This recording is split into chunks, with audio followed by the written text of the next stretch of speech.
A service of KIBMradio.com, the Internet's home for an all old-time radio.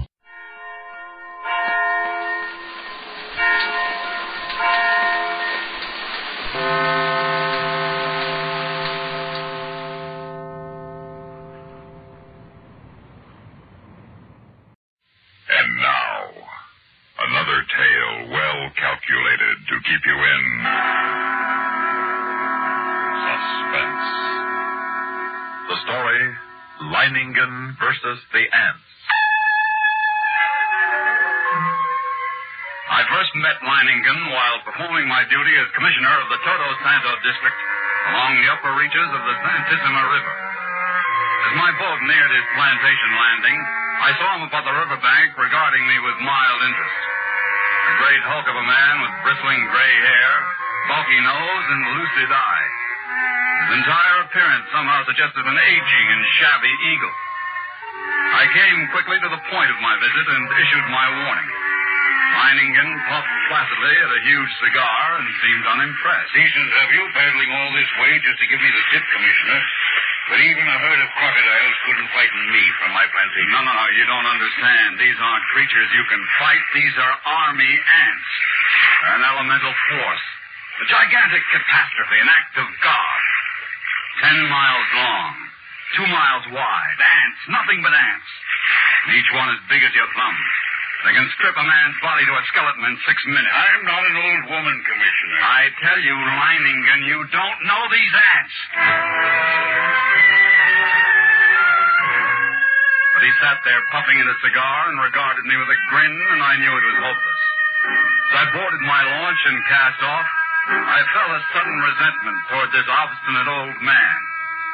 Yet with it was something else. I'd never met a man like him before. I could think of only one thing. One man, Leinengen. One man who calmly evaluated his chances against a deadly menace, coolly decided he could win, and was willing to stake his life on it, to risk a horrible death for it. It was terrifying, and yet it was fascinating. And when dawn came, I knew that the fascination of that man was more than I could resist. That Leinengen's fight was drawing my mind, drawing me back toward that plantation and death. And there was nothing I could do about it. I had to go back.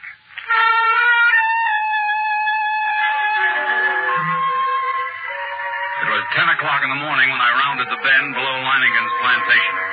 I put in at the dock and tied up the launch. And I saw him standing on the bank above me, arms folded, stubby cigar in his mouth, and a sardonic grin on his face. Back for another warning, Commissioner? No. Back to stay a while? Yes. Huh?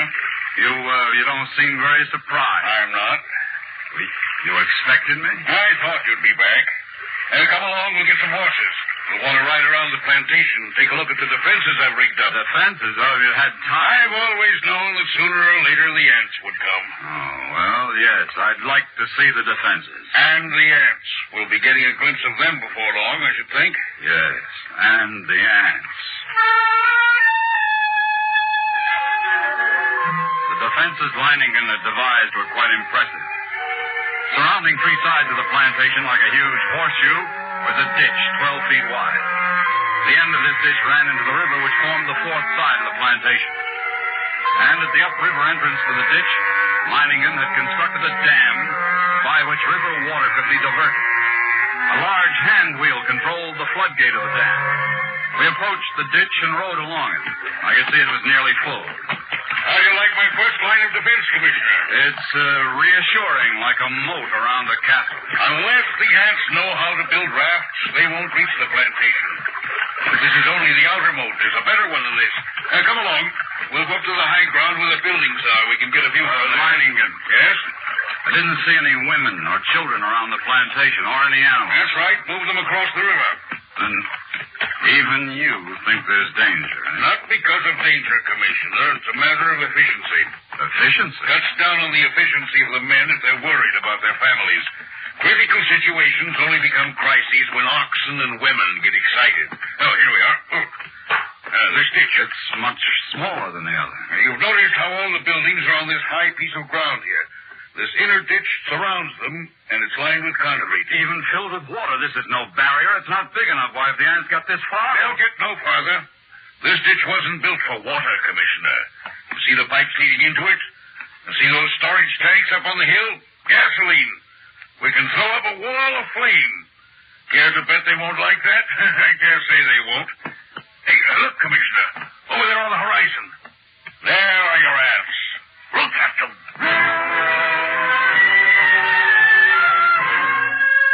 It was a sight I'll never forget.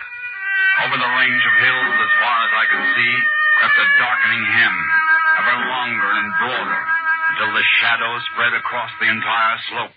Then downward, uncannily swift. All the grass and bushes on the entire slope were being mown as by a giant sickle, leaving only the vast moving shadow, extending, deepening, and moving rapidly near. They're a hideous lot. Leinengen, we can't last against that. Look at them. They could fill your ditches with their corpses and still have enough to destroy every one of us. We've got to run for it. No, they haven't gotten to us yet, and they never will.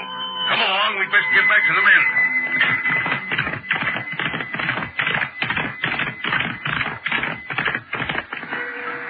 The hostile army was approaching in perfect formation. Along a front that moved forward as uniformly as a straight line, the ants drew nearer and nearer to the water ditch. Across the scant 12 feet of the ditch, I stared at them, and they seemed to stare back at me. Around 4 in the afternoon, the ant scouts, having found no crossing, there was a stirring among the main army. And then an immense flood of ants, about 100 yards in width, commenced pouring in a glimmering black cataract down the far slope of the ditch.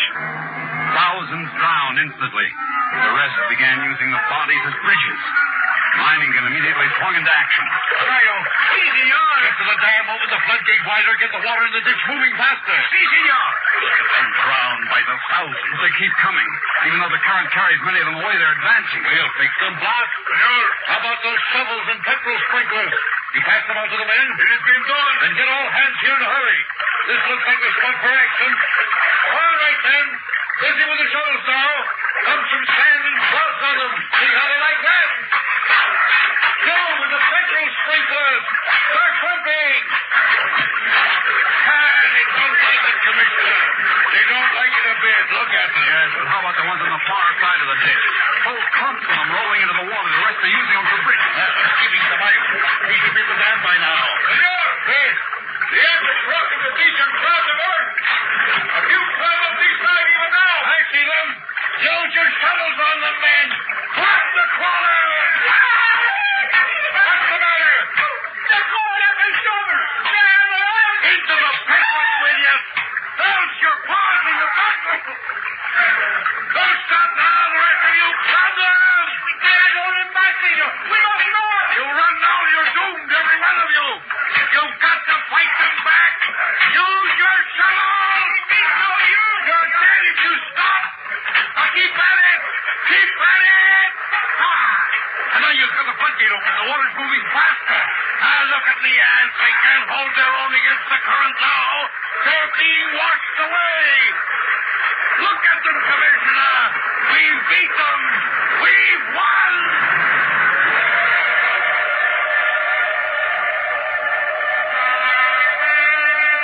It was true. Leinengen had won, at least the first round. The floodgates were left open to forestall any night crossing. I allowed myself to hope that the ants would go on, pass us by. But when dawn came, the dark blanket was still there, motionless across the ditch. Then we noticed a feverish activity on the other side of the plantation. Here, a grove of tamarind trees lined the far end of the ditch, and every tree swarmed with the crawling insects.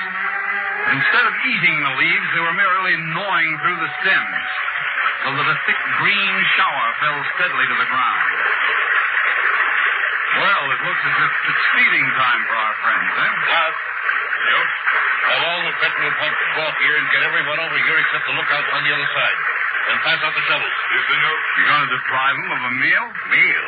Aren't they cutting down the leaves for food? I wish they were. What do you mean? I said if they wanted to get across, they'd have to have rafts. And that's just what they've got. Those leaves are their rafts.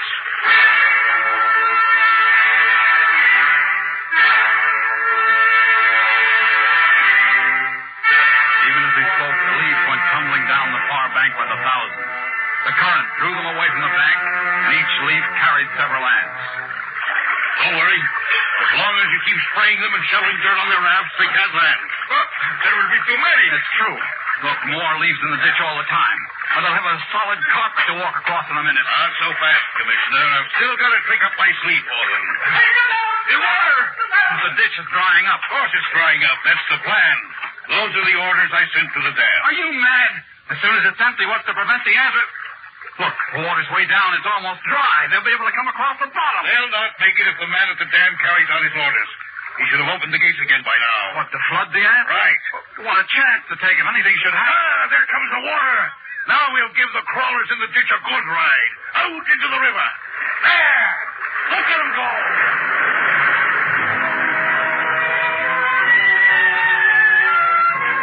Leinengen's tactics were successful at first. The violent flow of water raced through the ditch, overwhelming leaves and ants, and sweeping them along. 3 times the ditch was emptied, 3 times the ants raced across the bottom, and 3 times the water arriving just in time carried them away. But the 4th time, as the water lowered nearly to the bottom of the ditch, we waited in vain for the running waters. And then... Senor! What's the matter? What's gone wrong at the dam? The ants! They did just as the man at the dam will lower the water almost at the bottom. The ants attacked the dam. And before he could open the floodgate, he was almost surrounded. He ran. The ants kept coming. They are across the ditch. Leinengen stood motionless, absorbing the news of his defeat without a word. Then he raised his pistol and fired 3 shots into the air. The prearranged signal for all the men to retreat instantly to the second line of defense. The concrete-lined ditches 2 miles from the point of invasion. Soon after we arrived there, the natives commenced straggling in silently. Leinengen waited until all of them had gathered, and then he spoke to them. Well, lads, we won the first round and lost the second. But we'll smash the crawlers yet. For the moment, we're safe.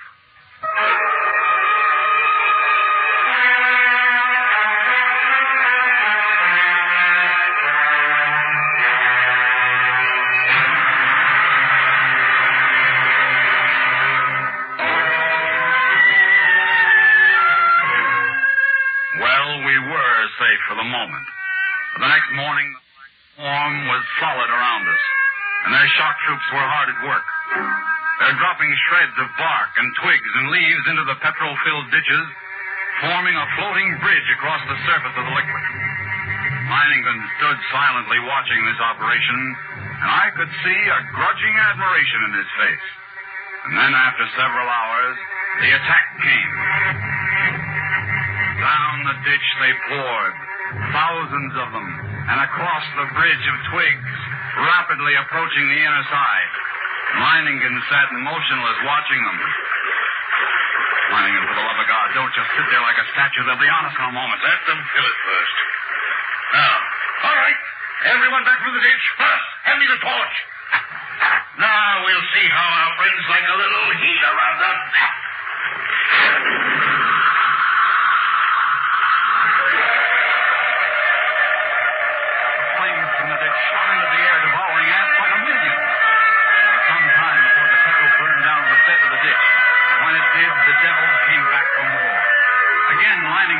The ditch to destroy them. And still again they came on. But at each successive firing, the task of the ants grew easier because of the film of ash which now covered the petrol. And as they returned to the assault time after time, a slow, sickening horror crept into my mind. I looked quietly at Leinengen and then at the gasoline tanks.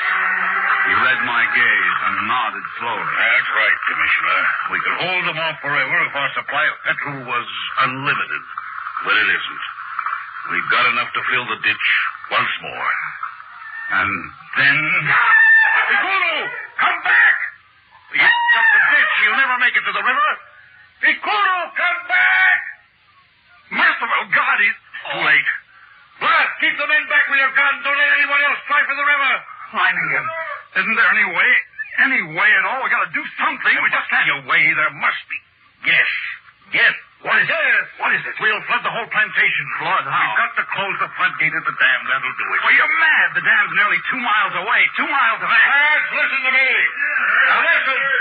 I'm proud of you. Now there's still a chance.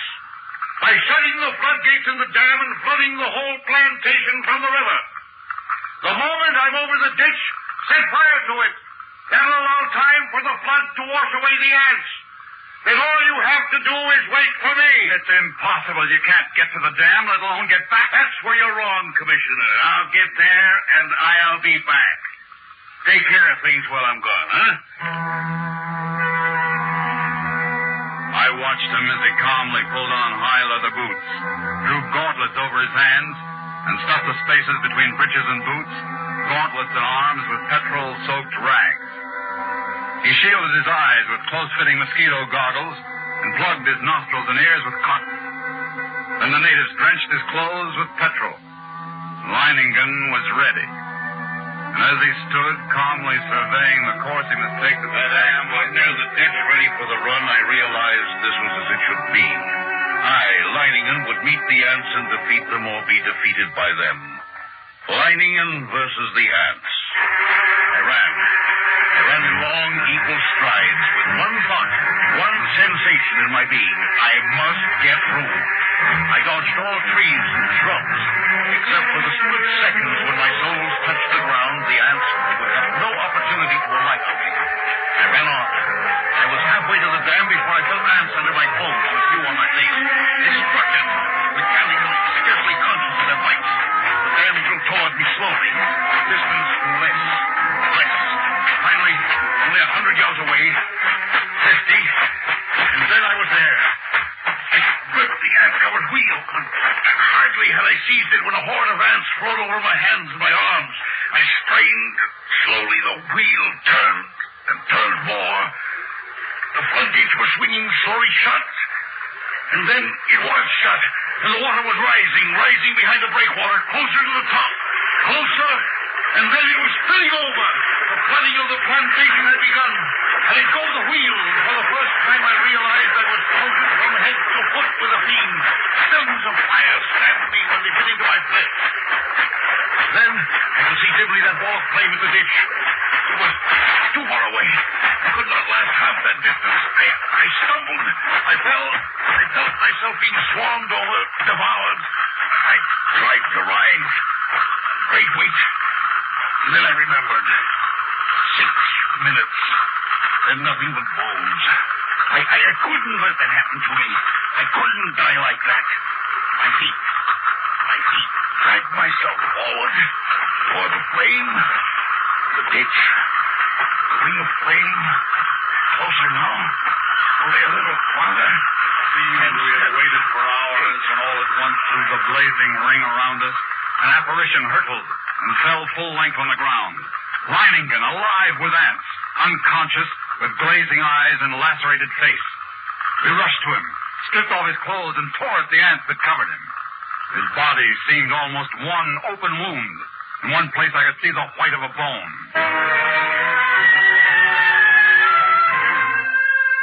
Later, as the curtain of flame lowered, I looked out where the blanket of ants had been and saw only a vast expanse of water covering the entire plantation. The ants were gone, drowned, and Leinengen had won.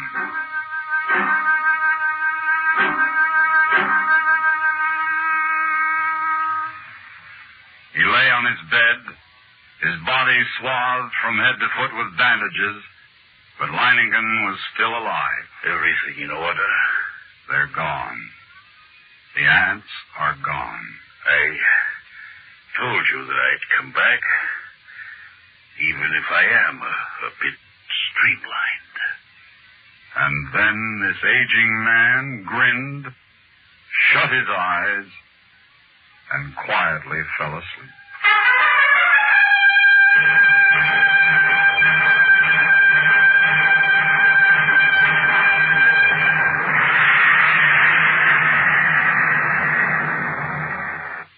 Suspense.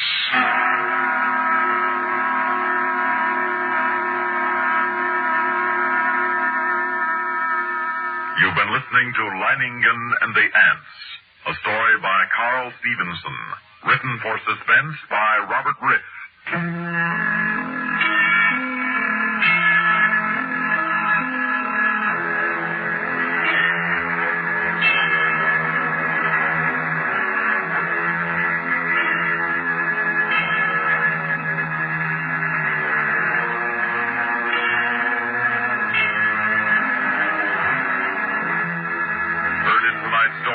Louis Van Bruten as Leinengen, and Martin Blaine as the commissioner.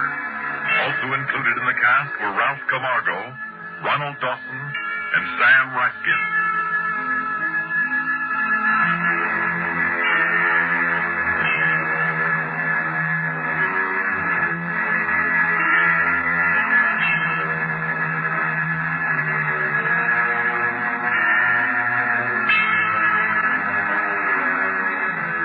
Listen again next week when we return with an explosive story written by Peter Fernandez, The Dynamite Run.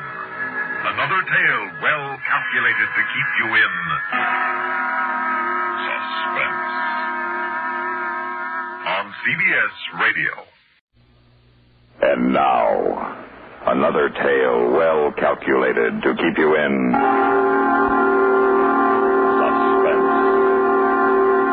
in a minute, the highly explosive story about high explosives.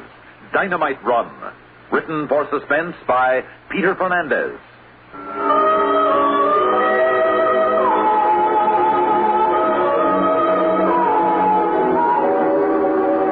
I promised Kate I was through with hauling high explosives.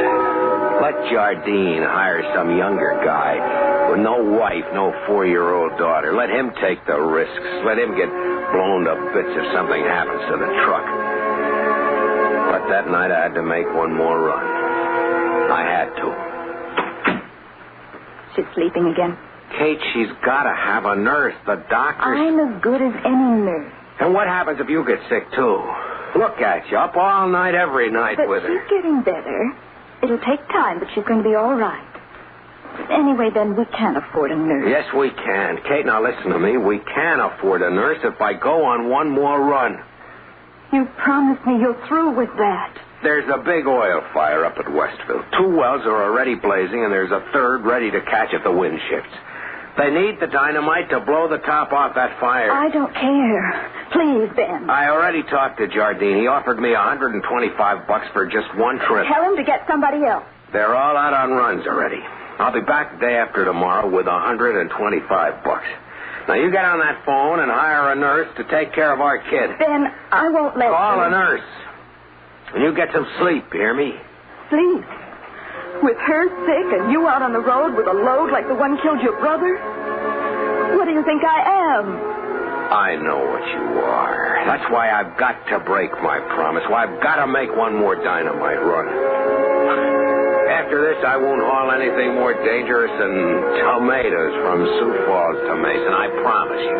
You promise. Ben, don't go. Call that nurse now. Ben, I have a feeling, a terrible feeling. You're just tired. Forget it. My mind's made up. I'm going. So long, honey. Ben? Yeah. Be careful.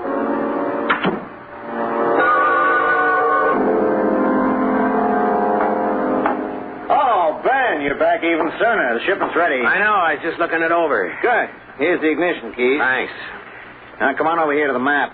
I'll show you the route. The 4th Federal Bank in Lawrence was held up today. The troopers have blocks out, but I'll call and warn them you're coming. All right, here we are. Now, I don't have to tell you about Route 98. You can do that with your eyes shut. But here's some repair work outside of Fredericksburg. Take this detour here. Then 42 over the bridge, past Iroquois, High Point, Chester, and then on 73 into Westville. Think you got it? Yeah, I can remember that. What about the insurance policy? I don't leave without... All right. It's ready on my desk. You understand it's just a binder on such short notice. But if anything happens, they'll honor it. That's the top company. All right, here. You can be signing all 3 copies while I call Chief Higgins. Where do I put the John Hancock? Where it says insured. Okay. Eddie, Jardine, my truck's leaving now. Any word from your roadblocks? Okay, but try not to interfere with my boy. He's carrying a couple of tons of dynamite. Good, I appreciate that, Eddie. Here you are, Jardine, all signed. $100,000 if I don't make it. You know, it might be worth it to slam that load into a ditch. There'd be nothing left of you. Yeah, but my wife and kid would be taken care of. They're the only reason I agreed to come back here for one more haul anyway. Sure. All right, come on, I'll walk you out to the truck. You know, Ben, when you told me a month ago that you were through, I knew you'd be back. My drivers never quit for good. I promised my wife. Oh, we always promise our wives. Look at me. No right arm. I didn't quit till I got it blown off in the same crash that killed your brother. Yeah. Well, sooner I get going. Ben, I wouldn't go above 30 miles an hour. You won't be driving. No insurance company is going to pay for a suicide. Is that all? Just take it easy. Thanks, Jardine. I'll make it okay. Day after tomorrow, you have my dough ready. Don't worry. It'll be here. 335 miles to Westville, and at only 30 of them an hour. I tried to relax, but you can't relax, not with a load like I was hauling. Sure, there are safety precautions. Through that little window right behind my head, I seen that the cases of dynamite had been safely tied and were riding evenly on the foam rubber floor. But you can't relax, not with other drivers on the road. Not with a chance that something can go wrong with a tire or a wheel or who knows what. Miles out, the Imperial Diner looked good. This time of night, business was slow. Through the window, I could see a young couple in one of the booths and a guy sitting at the end of the counter. Well, Ben, you ain't been by in a while. I quit hauling this stuff 3 months ago. Yeah, but you're back. Yeah, just this once. Give me a coffee regular and, one of those Danish. Coming up. I guess you heard about the holdup at the bank in Lawrence, huh? Yeah, my dispatcher mentioned something about it. Yeah, big one. Heard on the radio. One of the guards got killed. They got roadblocks set up. Haven't you been stopped yet? Yeah. Came to one of the roadblocks 20 miles back, but they waved me through. Huh? Oh, yeah, they would with what you're hauling. Oh, excuse me. Sure. Say, Mac, I wonder if you could help me out. Well, depends. In what way? Well, do you happen to be carrying extra battery cables?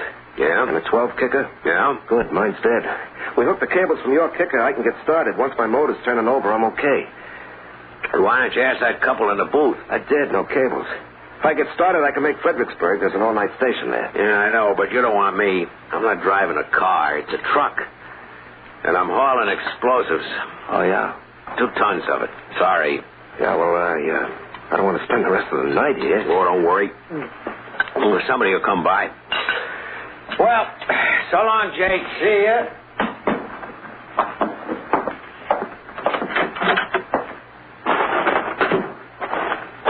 Hey, just a minute, buddy. Thought I already told you. I know. Look, right over there. That's my crate. That jalopy.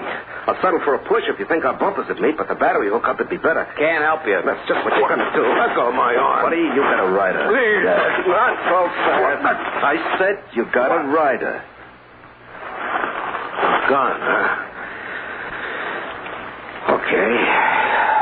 Okay, if you want to ride that bad, you got it. But maybe you ought to change your mind. I'm hauling enough TNT to blow up half a mountain. One bad bump. One sudden flat. Well, you never know what could set it off. Just a mistake is enough. And nobody's going to crowd you on the road, huh? Everybody keeps clear of you, right? They got good reasons. Sure they have. That's what I figured when I heard you talking to the counter guy. Come on, let's go.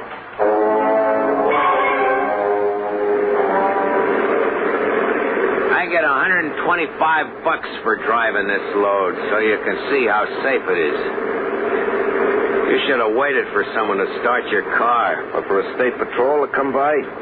You can get blown up riding with me. Listen, I shot a guy at the bank in Lawrence today. I can get the chair for that. This'll be easier. You? Yeah, me. $100,000 right here in this little satchel. Easy, too. My buddies just walked right out of there and got lost in the crowd. Me, I had the old jalopy. Who thinks a guy on the lam would use a jalopy, huh? I got out of town before they even had a chance to set up any blocks. You're in the clear now. We get to Fredericksburg in about 15 minutes. I'll leave you off near the bus depot. Oh, no, you won't. What? You keep right on going, Well, now buddy. listen you here. Listen. We're going through Fredericksburg. Yeah, through Farnham and High Point to Summers. Summers. You get that?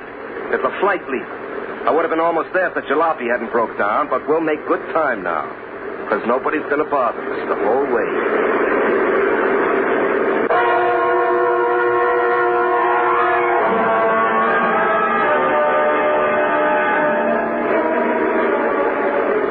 He sat there with his gun on me while I drove steadily. It was close to midnight now, and there was no traffic. As we hit the outskirts of Fredericksburg around a sharp turn in the road, we came to another police roadblock. Watch it, buddy. I can start shooting just like that. Never mind. Keep going. They're waving you through. Come on. Hey, officer.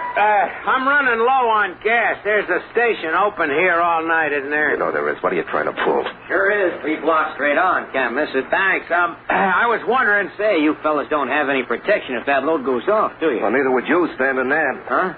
Oh, guess not. What are you carrying? TNT, a couple of tons of it. That much? Oh, the fire up at the oil range, huh? Well, you're a good one to keep clear of. Well, you just go right ahead. Well, good night. Come on, get going. Go on. Move. That plane leaves Summers at 4:15, over 100 miles. Step on it. What? I said faster. I got a 30-mile-an-hour top. Well, double it. Listen, we hit a bump at that Just speed. don't hit no bump. I can't. I'll blow your brains off.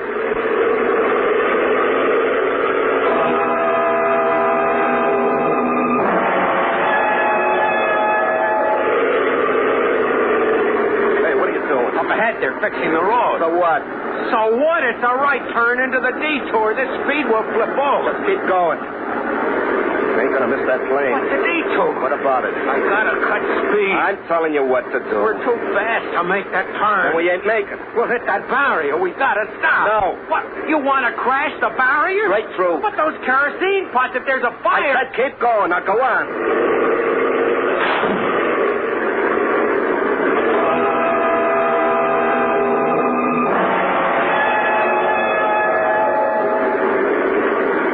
We're in the clear now. That's what you think. These bumps, we ain't gonna make it. We better make it. I'm warning you, I can't hold this wheel. Gotta pick up time. We're a long way from Summers. Iroquois is the next town. You can hop a freight there. I get that plane and I'm over the border and in the clear. I'm sticking with you all the way. Take the freight train. It'll be better than this. It'll be safe. You drop me anywhere, the cops will know. You'll go straight to them. I'll give you time, I swear. Don't do me no favors. What? What then? And I ain't doing you none. I can't take no chance on you. What do you mean? What do you think? Hey, what are you stopping for? Give me that gun. Give me! Drop it. Let go, man. Give me that gun. Give me that gun. No. Shut my head. Let's do that with. Oh, the dynamite, huh? And the gun is aimed right at. Please. I shoot a bullet into all that TNT, there won't be nothing left, right? Now get off. Oh, you wouldn't. Look, buddy, it don't matter to me. I get blown up here. I get the chair for murder. I got nothing to lose by blowing both of us up. I don't have no wife or kid I want to see. You lousy. Which is it, buddy? No. You're going to roll this truck, or do I fire a bullet into the dynamite? Please. I'm counting to 3. 1. Give me a break. 2. Oh, no, wait. Shut up. You going to drive? Yeah, okay. All right, then come on. Get going.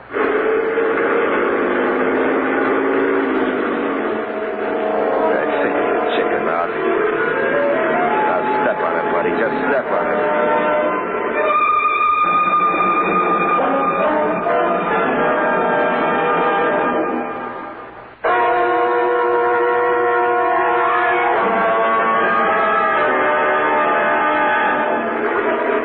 We're coming to the end of the repair. And the barrier.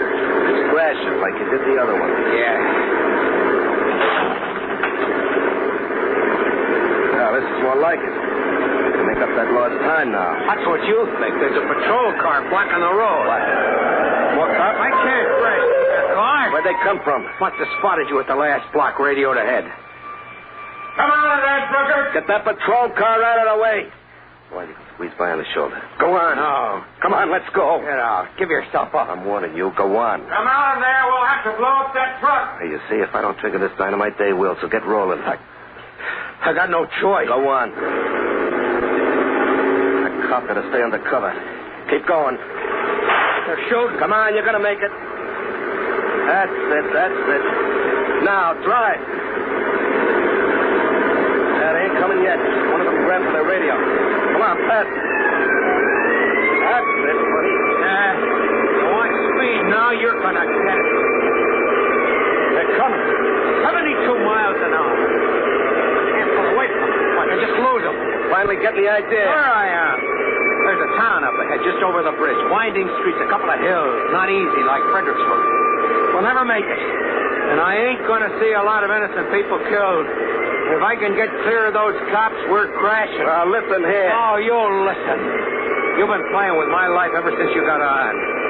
Well, if it's just you and me, it won't matter now when this load blows up. You got a wife, a kid? Don't you want to see him? You know I do. But $100,000 if I don't, if this truck crashes. No. Slow down. You got to slow down. Okay, I told you. Hand me your gun. Give yourself up. I can't. I got the chair. I got a chance this way. Maybe we both got a chance. Why should I give you a break? You won't give me one. Yeah, I will, I swear. I'll let you go. You can't afford to. And the insurance company covers me if there's a crash, an explosion. Hey, you're nuts. Or smart. The bridge in half a mile and then the town. It's got to be soon. Right behind us. You'll kill them, too. What if I can pull ahead? If I can only pull ahead. But this truck won't go any faster.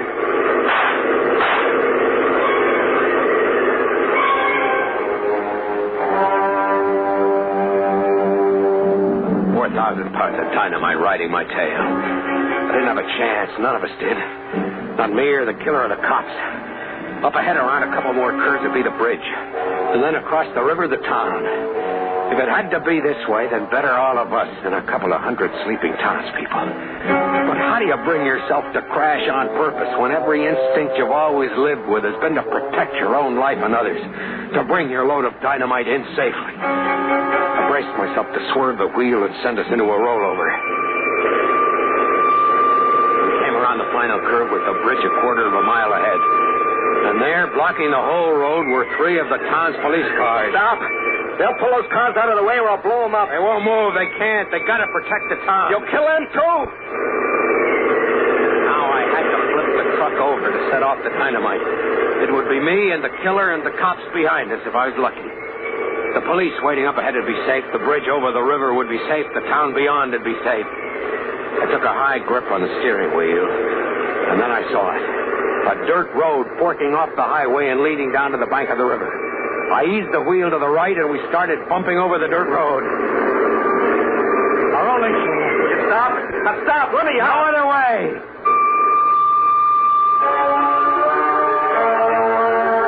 Up ahead was the bank of the river with some empty rowboats pulled up. My foot had the gas pedal down on the floor as we roared out. The killer started clawing to get the door open. We reached the end of the road. 10 feet from the bank, I let go of the wheel. The last thing I remember was the water coming up fast, and then we hit it.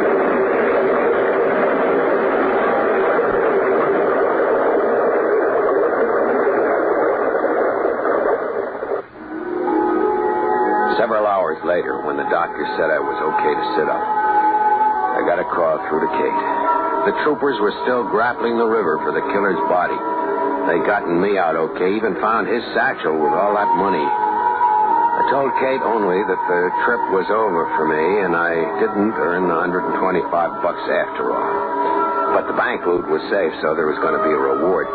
I told Kate only to go back to sleep, that nothing had happened. Nothing had happened, huh? Well, she'd just start worrying.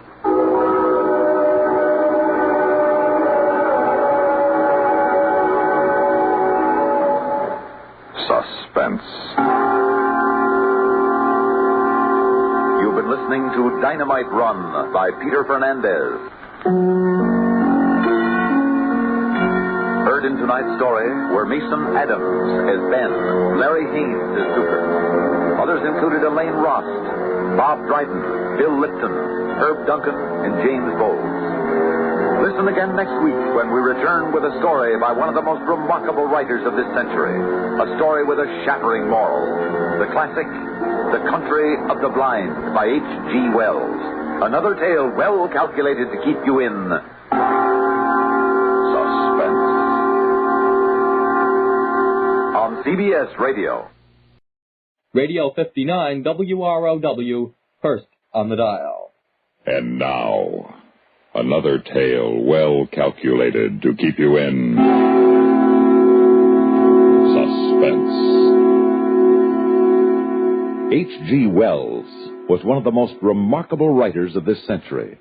A storyteller whose tales are more than mere entertainment designed for a moment of escape, but rather a teller of tales whose stories linger on in memory, seducing one to that sometimes dangerous and risky practice of thinking. Such a story you're about to hear. The story with a shattering moral. A story we guarantee you will not soon forget. The Country of the Blind by H.G. Wells.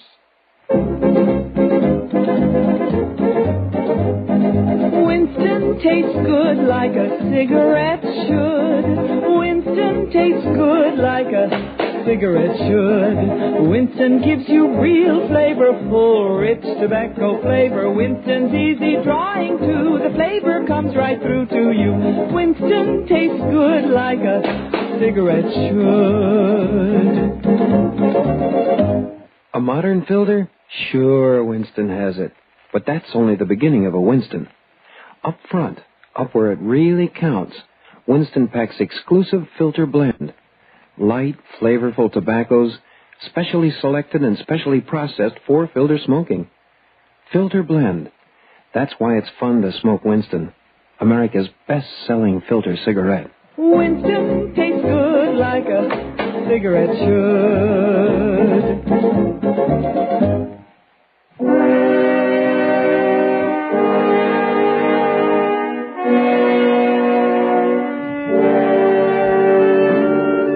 Once I had made my way across the Cordillera. I had to find Senor Cartwright, if he was still alive. For it was he who would see me last. That terrible night more than a year ago, when I slipped and fell from a ledge 18,000 feet up the face of Parascotopetl. It was a long and painful journey. But at last I arrived at the mine, high in the Andes above Quito, where Senor Cartwright was superintendent. I dragged my aching feet across the porch of his shack and tapped on the door. Come in. Senor Cartwright? Is it you? Yes. What do you want? You do not know me, Senor? Well, no. No, I... You look like a man I once knew, but... Oh, no, He is dead. Dead on the slopes of Parascotopetl. Nunez. The guide. No, it couldn't Nunez, the guide. Si, Senor. That is what I was called. But you fell. I saw you fall. Yes. But it's unbelievable. Perhaps the gods of the mountains had some reason to spare me. Yes. If we had had any idea, we would... I know. I do not blame you. You could not have reached me. And if you had, I should not have welcomed you. Not at first. But later... What do you mean? Senor, you have heard the legend of the country of the blind. Well, yes. Something about a fertile valley high in the mountains which was cut off centuries ago by a great landslide. The people who lived there had developed a strange illness which slowly made them blind, and after that their children were born blind. Yes. But what has that got to do with... It is no legend, Senor. It is true. What? And you have heard the saying, in the country of the blind, a one-eyed man is king. Yes? That is not true, Senor. Well, I'm afraid I don't follow you, Nunez. Suppose you begin at the beginning. Very well. You remember that night on the face of the mountain? I'll never forget it. Trapped on a ledge scarcely a yard wide, you, Williamson, and I. You had unfastened your safety rope and were trying to set up a shelter when you slipped. Yes, I slipped and I fell. Down through the icy black night.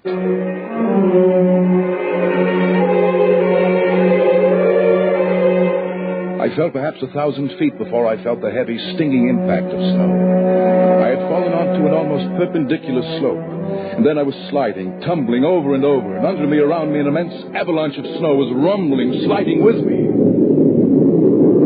I fell with the snow for what seemed minutes, every second expecting the terrible final impact. Slowly, the avalanche subsided, flowing out upon a gentler slope. And finally, mercifully, I lost consciousness. When I awoke, it was morning. My clothes were torn. I was bruised and bleeding. I ached in every muscle. But I had not one single broken bone. I lay there and offered up a prayer of thanksgiving to the gods of the mountain.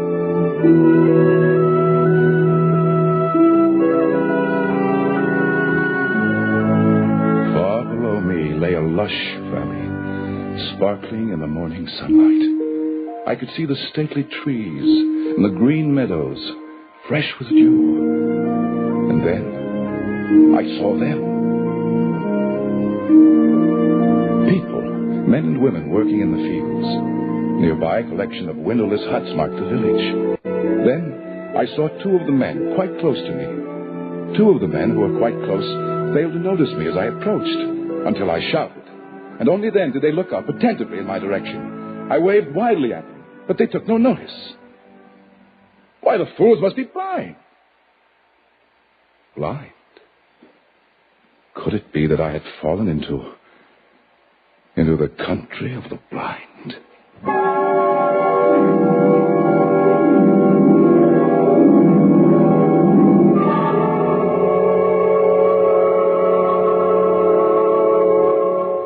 In just a moment, we will return for the second act of Suspense.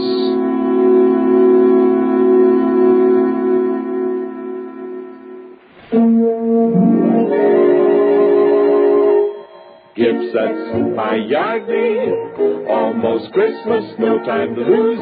Lots and lots of gifts to choose. Is it too late? Hardly. Give her a gift set by Yardley. For her, there's a beautiful array of all-new Yardley gifts from $1.50 to $13.50. For instance, there's the Yardley soap chest, with 2 cakes each of delicate English lavender, romantic crushed carnation, and glamorous red roses. Its price, $3.50. Or there's a red roses cologne and dusting powder set, only $4. All prices plus tax. Yardley at all fine stores. Give her a gift set by Yardley.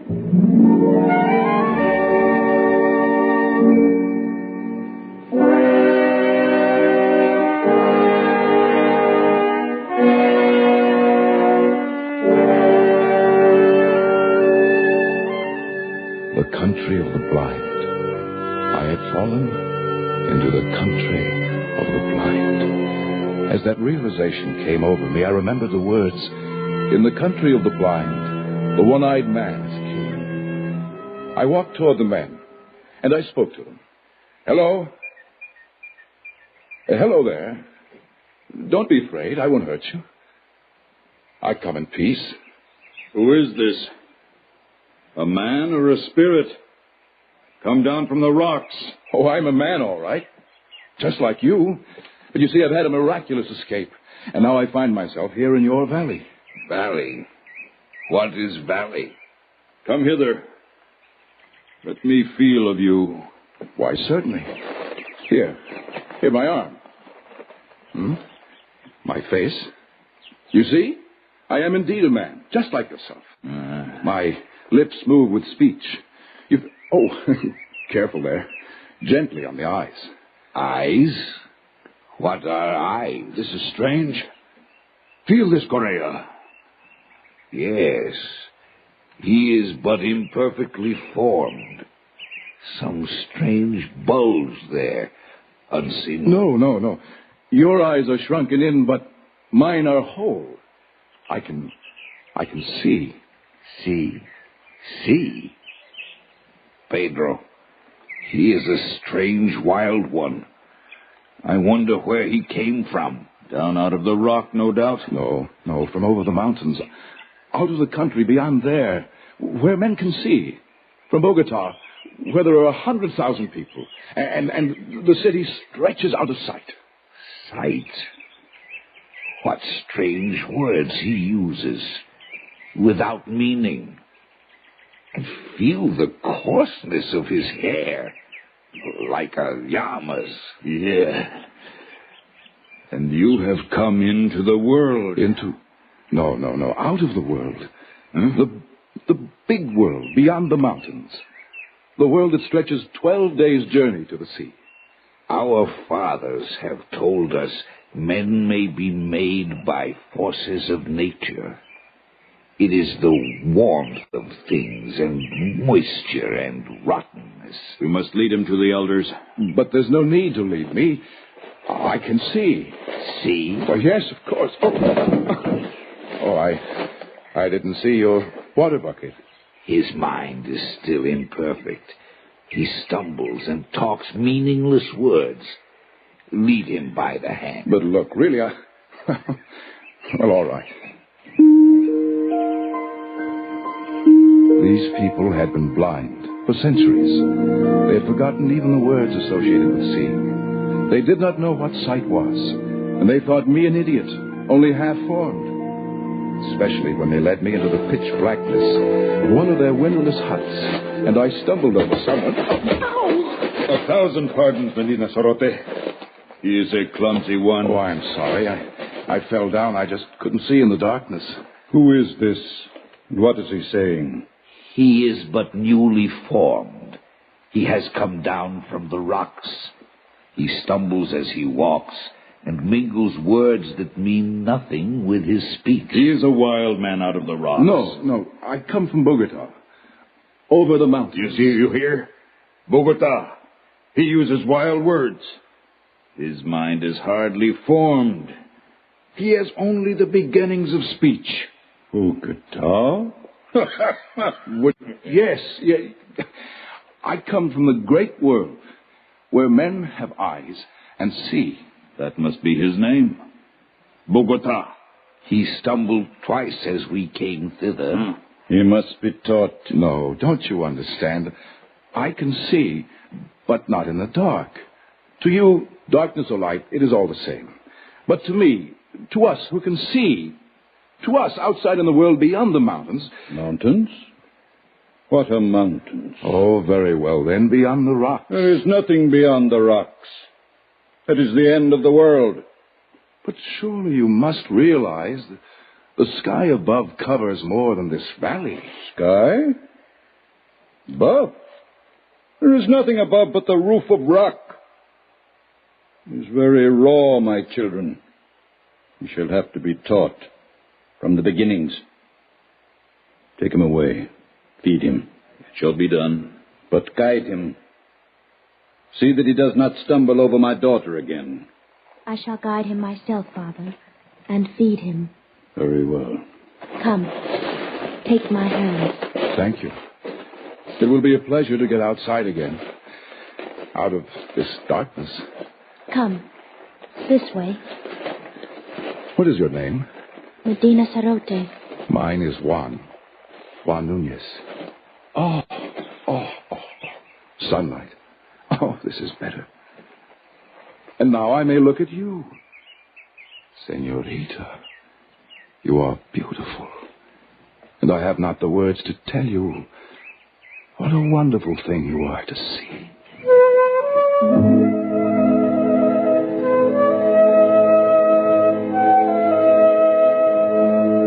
And so it began. I, the village idiot, the slave boy, I with my eyes still whole, I fell in love with Medina Sarote, the daughter of the elder of the village. And only to her could I open my heart. Only to her could I speak of the beauty I could see around me. Oh, it is such a beautiful valley. It's green with grass and yellow with sunlight and flowers, bright flowers, dotting the hills. And you said I was beautiful too. Oh, yes, Medina Sarote. You are most beautiful. It means something nice. Something very nice. Medina Sarote, why is it you have no husband? I have a disfigurement. These long hairs. Your eyelashes? But they are beautiful. They are considered a disfigurement. You are the most lovely girl in this valley. But they wouldn't know that here, would they? And so you have no husband? No. What do you think of me? Do you think of me as an idiot? Like all the rest? No. No, you have much to learn, but you will learn it, I am sure. And you are kind and gentle, and your voice is soft. You speak the words that are soft and warm. No one has ever spoken such words to me. I shall speak them often, Medina Sarote. I love you. And I love you. Then, will you marry me? I would be very happy to.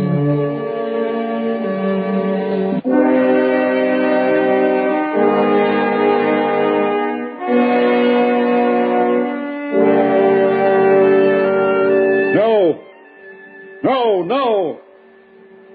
I will not have it. But, Father... He is an idiot.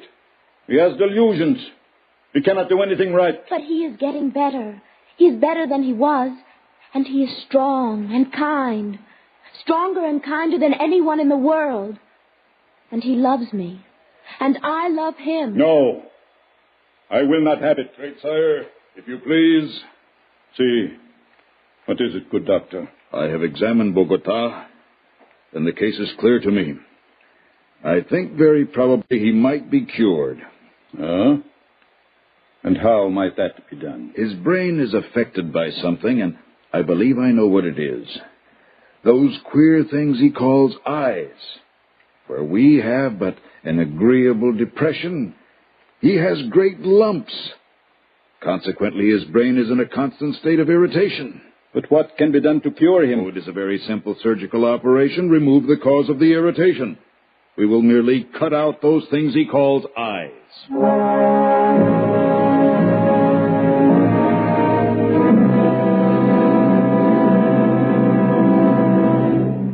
In just a moment, we will return for the concluding act of Suspense.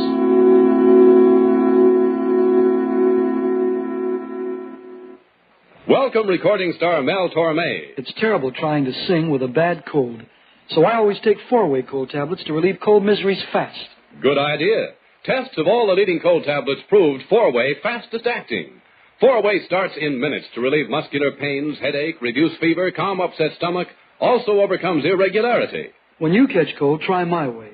Take 4-way cold tablets. The fast way to relieve cold distress and feel better quickly. 4-way, only 29 cents. Our program will continue in a moment after a word about another fine product of Grove Laboratories. Does dandruff dull your hair, leave scalp itchy? Get Fitch Dandruff Remover Shampoo and get rid of unsightly dandruff in 3 minutes. 3 minutes with Fitch regularly is guaranteed to keep embarrassing dandruff away forever. Apply Fitch before wetting hair. Rub in 1 minute. Add water, lather 1 minute. Rinse 1 minute. Every trace of dandruff goes down the drain. 3 minutes with Fitch, unsightly dandruff's gone. Fitch can also leave your hair up to 35% brighter. Fitch Dandruff Remover Shampoo.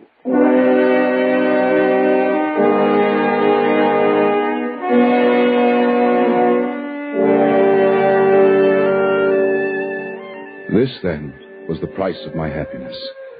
To marry Medina Sarote, I must give up my eyes and never see her again, this lovely, lovely girl who always looked as though she were asleep. It was a price beyond my ability to pay. But they say it will make you well, my beloved. You don't understand, Medina Sarote. My world is sight. You would not want me to lose my most precious possession. I do not know. There are so many beautiful things to see in the world. The flowers, the far sky with its drifting clouds, the sunset, the stars, and you. Just to see you, it is good to have sight. And I would never see you again. I wish sometimes you would not talk like that.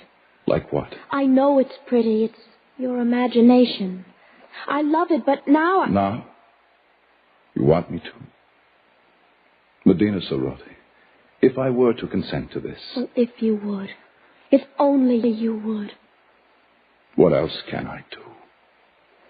You will never regret it, my dearest one. My dearest with the tender voice. Oh, Medina. Be brave. And carry my voice in your heart. Now I must go. And tomorrow? Yes? Tomorrow will be forever. Goodbye. Goodbye, Medina.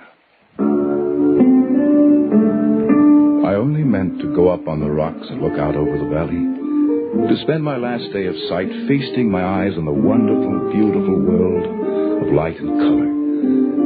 I drank it in, the green of the fields, the blue of the gently curving stream, the orange of the lichens in the rocky crevices.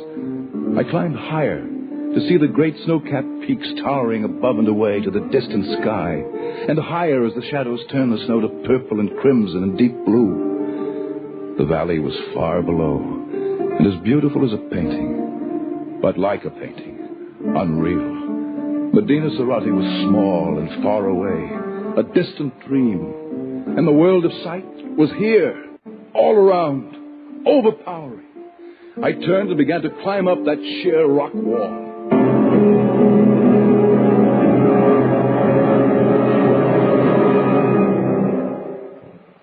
How many months it took me to make my way out over those mountains, over glaciers and snowfields and sheer precipices, I cannot guess. How I lived through the cold and the hunger of it, I cannot tell you. But I am here at last, back from the country of the blind. Good heavens, man. What a terrible experience. Yes, terrible and wonderful. But you aren't sorry you came back? Sorry? I see her face clearly now. It is the only thing I see. Nunez, you are... Yes, the gods of the mountains have had their revenge. 3 months of crawling over the snow and ice with the sun glaring down. Yes, I am blind.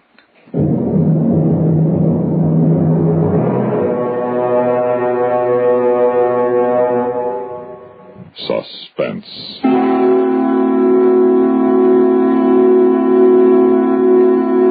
You've been listening to The Country of the Blind by H.G. Wells, adapted for radio by John Dunkel. In a moment, the names of our players and a word about next week's story of Suspense.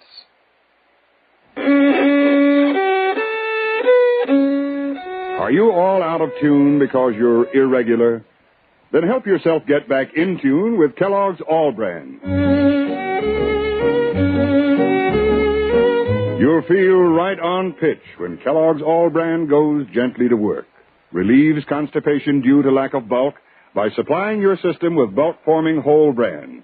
Yes, a daily bowl full of Kellogg's All Bran with milk helps put you right back in tune. The natural way. The good-tasting way, too. Fact is, Kellogg's All Bran is the one brand cereal that combines proved effectiveness with appetizing taste and crispness. It never gets mushy in milk. So remember, if constipation's a problem, gentle it away, as millions do, with Kellogg's All Bran.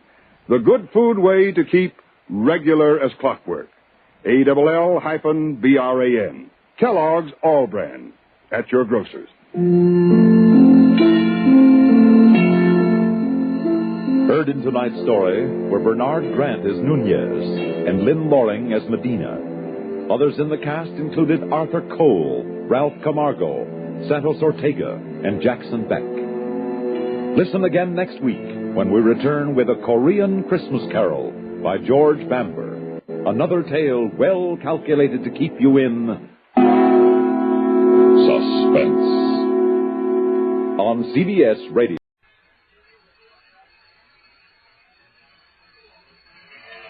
And now, another tale well calculated to keep you in suspense. The time, Christmas, 1958. The place? Korea. The story, A Korean Christmas Carol, written for Suspense by George Bamber. Talk about best-selling records. Here's a familiar tune about America's best-selling filter cigarette, Winston.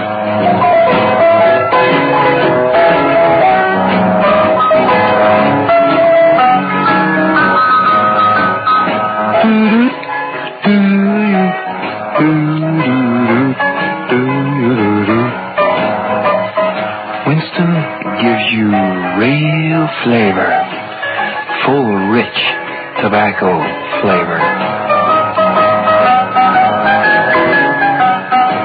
And you know, that's because only Winston has filter blend up front.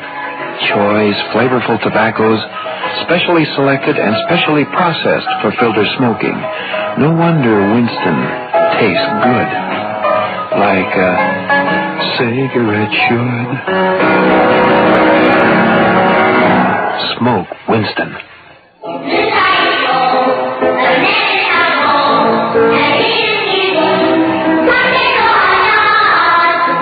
Sounds good, doesn't it? You hear kids singing, I mean. I can't understand the language, but I know what they mean. They sound so fresh and full of promise, almost as if they knew. But then I'm getting ahead of myself. The name's Connolly, PFC Larry Connolly. I'm a soldier in Korea. I was sent here just about a year ago this time. That's where this strange story begins. Christmas, 1958.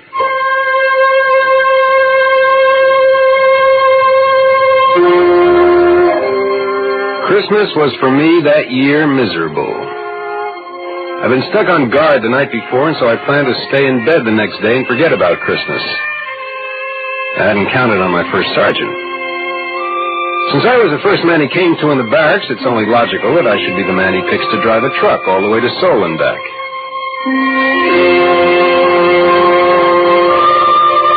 It was night by the time I got on the road headed back from Seoul. It started to snow. Big flakes coming down soft at first, then so thick and fast I could hardly see.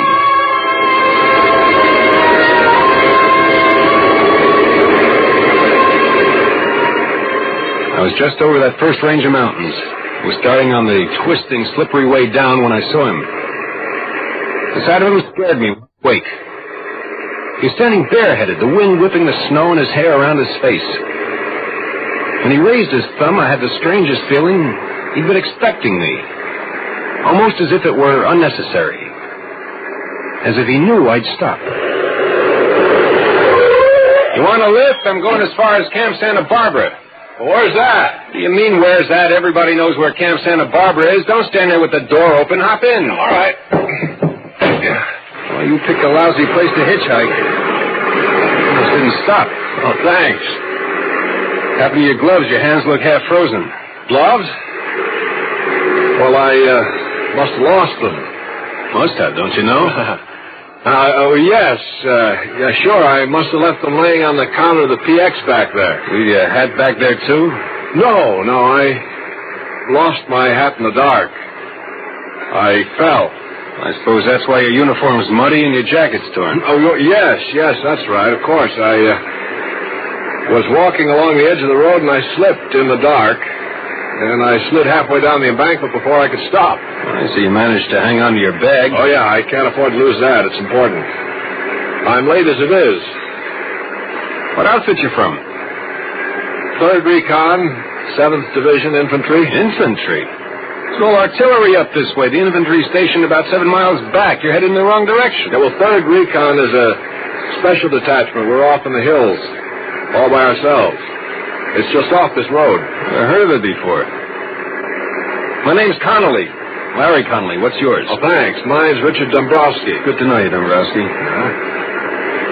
Say, look, if you can let go of that bag long enough, I'll let you wear my gloves till your hands warm up. Oh, no. Thanks. That's all right. I'll put them in my pockets. Say, is it okay if I set my bag on the floor? Oh, sure. No sweat.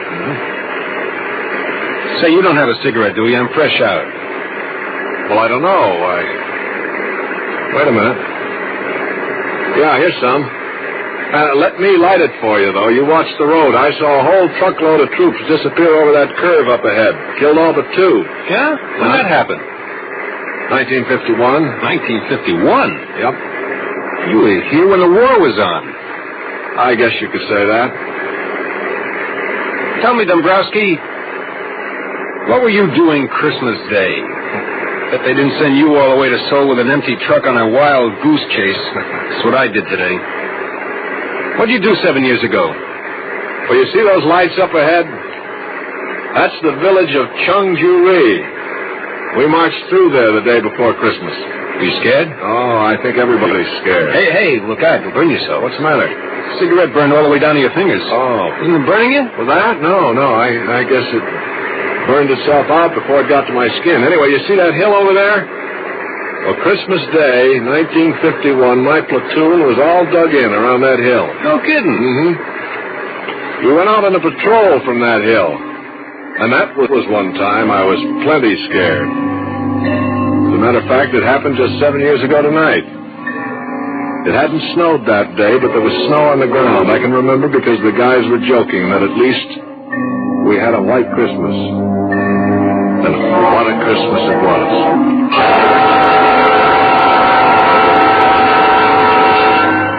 In just a moment, we will return for the second act of Suspense.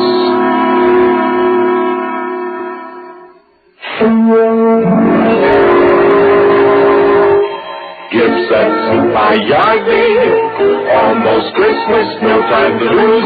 Lots and lots of gifts to choose. Is it too late? Hardly. Give her a gift set by Yardley. For the man who's just a little choosy, there's a wide range of all-new Yardley gifts from $1.50 to $10.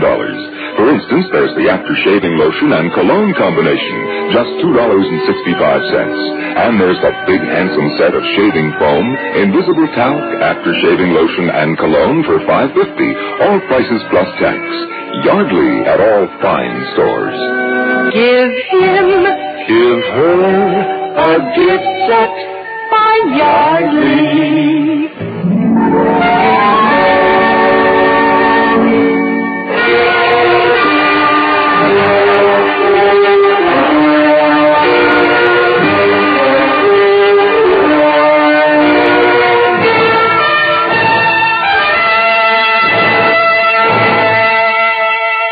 As I said, it was quiet Christmas Day, 1951. We were sitting around in our holes waiting for the fun which we knew would begin the next day. They'd managed to get hot turkey up to us, so we were relatively comfortable and happy until Brownie, our squad leader, came back from a talk with the old man. All right, I'll take the first 5. The old man wants us to go out and have a look around. Come on, knock it off. Get rid of your dog tags and canteens, anything that might rattle or make a noise. We won't be gone long, but we're moving light. Hey, Whitey, might as well leave your helmet here. We want to move quiet. But, Sarge, it's too cold to go out without a hat. Cut the comedy, Walker. We moved out on schedule just as night was falling, and with the night came the cold. We moved rapidly along the valley for about an hour or so when Brownie stopped and raised his hand. All right, you men, hold it up. Once we get on the other side of that ridge up ahead, we'll observe maximum security. No talking, no lights. Keep down, and watch where you put your big, clumsy feet. These people just love tripwires with flares attached. Walker, you still got the walkie-talkie? If I didn't, I wouldn't be here to tell you about it. Still working? It's warm, if that's what you mean.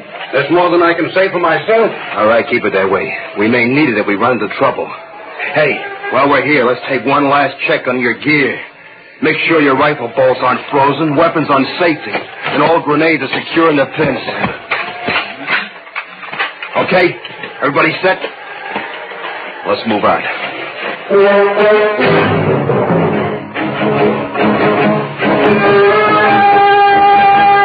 And so we did move out.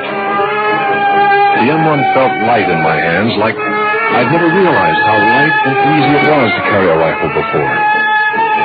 The going was easy. The rice paddies were frozen over and covered with snow, and we stepped carefully between the clumps of rice stubble left over from the last harvest, so the dry straw made no noise. We walked steadily, quietly, maybe 200 yards without a sound, regularly stepping up and over each low rice paddy wall as we came to it, each one bringing us just that much closer to the top. And then it happened.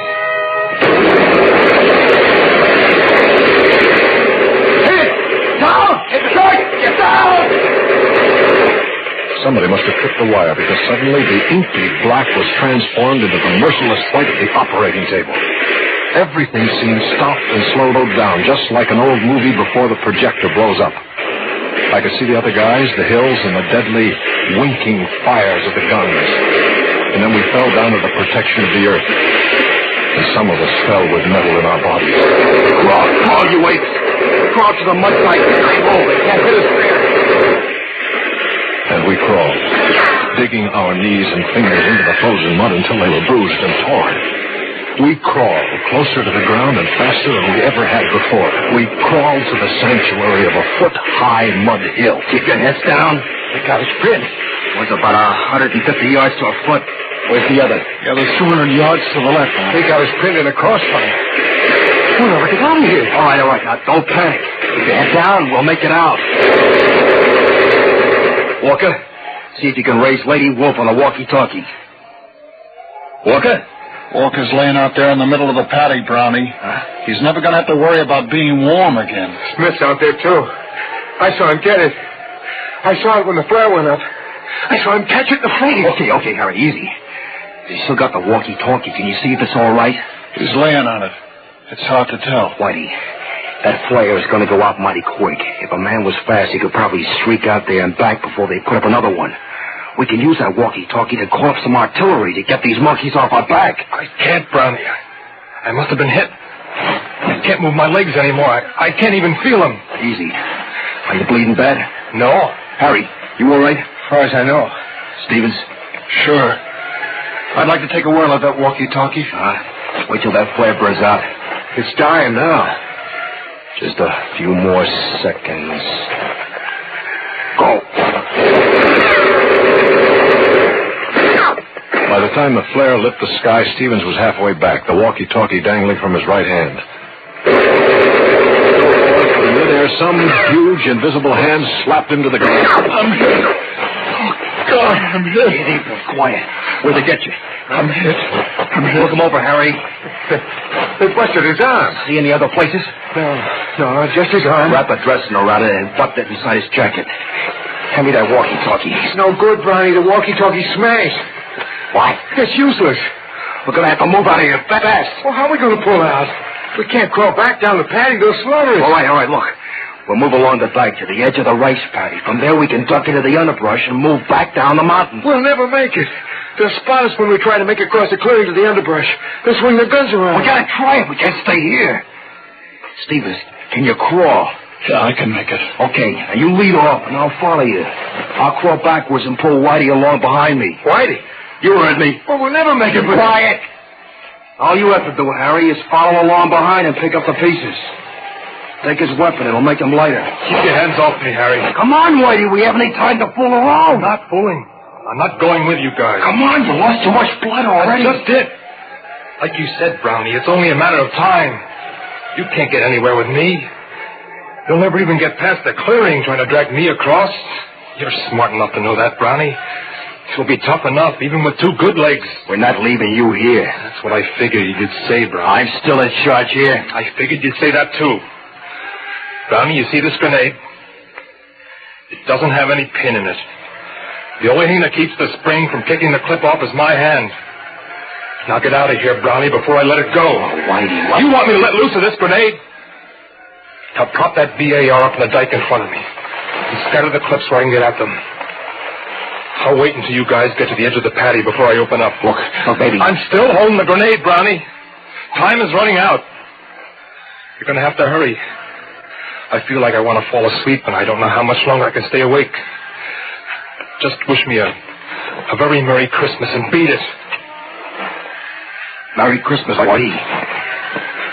All right, you guys, what are you waiting for? Let's move out.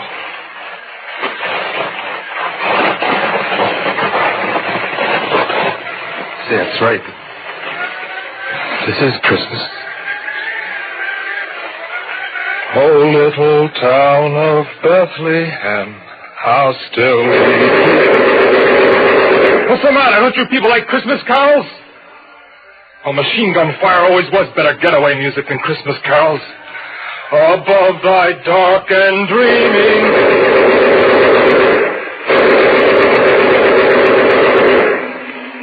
Whitey lay there until the others had crawled to the end of the low rice paddy wall. And then he threw his grenade. When it exploded, he opened up with a VAR, making enough noise to make the enemy think the patrol was launching an attack. Both machine gun nests zeroed in on him, but Whitey stayed well below the little mud wall of the rice paddy, humming his Christmas carol, loading the BAR with a fresh clip every time it went empty, and perhaps wondering briefly why he was going to die so far away from home. A little pond of frozen mud he didn't care about or even own. Still firing and singing, even after the rest of the squad had escaped into the underbrush, and until either the machine gunners found their mark or else he finally fell asleep.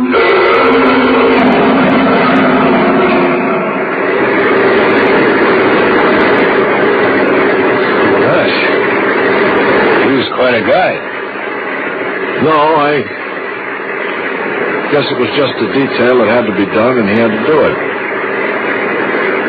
Well, there's my stop right there where that little road turns off up ahead. Your detachment's up that road? That's right at the end of it. Well, sure, I've seen that road before, but I didn't think there was anything up there. Well, just let me out here. Sure thing. Thanks a lot. No sweat. Hey, if you ever want to look me up, remember my outfit's all the way up at the end of this road. I'll be right up there. Okay, I'll drop in sometime. Right. So long, and thanks again. I drove raw figuring it would be a very cold day in Korea before I ever looked him up. Such a weird guy, gave me the creeps. I got about 5 miles down the road when I discovered he'd left his bag sitting on the floor of the Deuce and a Half. Took a lot of arguing with myself, but I decided that the only decent thing I could do was to swing around and take it back to him. Besides, maybe I could stop in the orderly room and check him out. Find out what his story really was.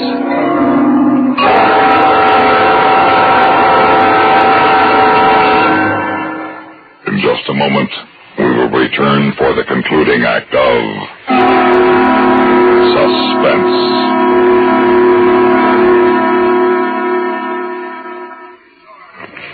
Meet star Stuart Irwin.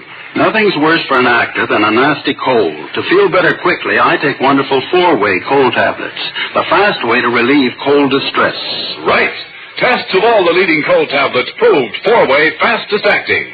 4-way starts in minutes to relieve muscular pains, headache, reduce fever, calm upset stomach, also overcomes irregularity. Take my advice. For your next cold, take 4-way cold tablets. The fast way to relieve those cold miseries. 4-way, only 29 cents. Our program will continue in a moment after word about another fine product of Grove Laboratories. Had dandruff for years? Now get rid of it in 3 minutes with Fitch Dandruff Remover Shampoo. 3 minutes with Fitch regularly is guaranteed to keep unsightly dandruff away forever. Apply Fitch before wetting hair, rub in 1 minute. Add water, lather 1 minute, then rinse 1 minute. Every trace of dandruff goes down the drain. 3 minutes with Fitch, embarrassing dandruff's gone. Fitch can also leave hair up to 35% brighter. Get Fitch Dandruff Remover Shampoo today.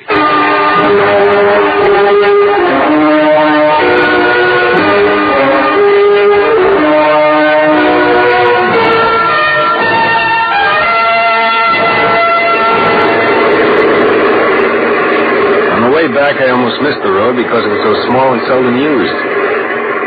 I drove up it for about 10 minutes. I was beginning to wonder if I hadn't gotten the wrong road after all.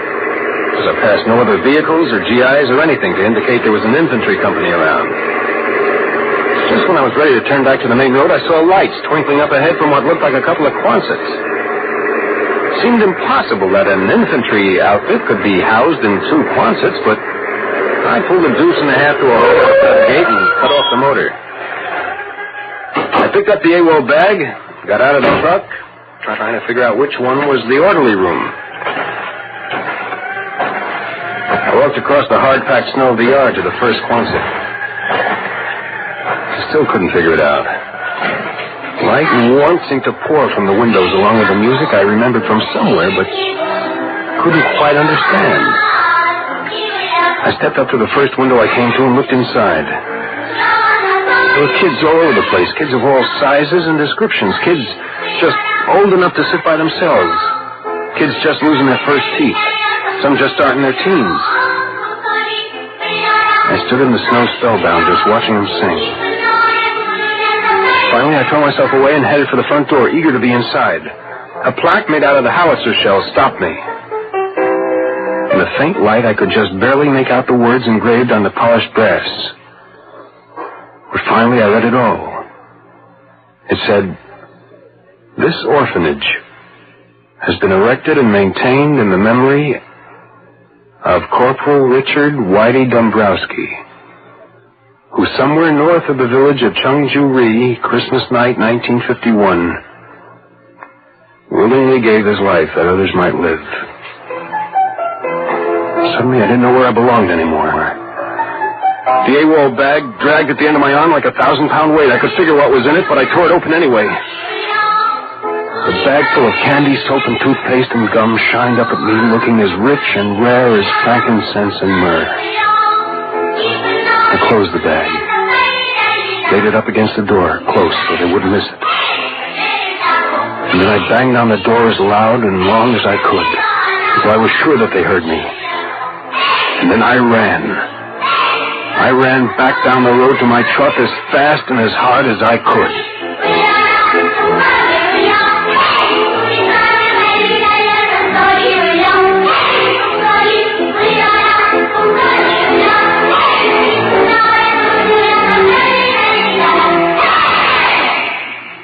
Suspense.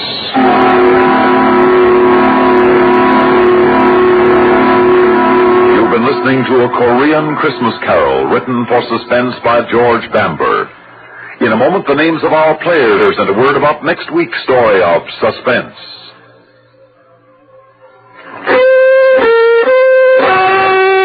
Out of tune because of irregularity? Kellogg's All Bran helps put you back in tune. Kellogg's All Bran is the natural way, the good food way to end constipation caused by lack of bulk in your diet. There's only one All Bran, Kellogg's All Bran. Its whole bran content gentles away constipation, supplies your system with the bulk-forming food you need.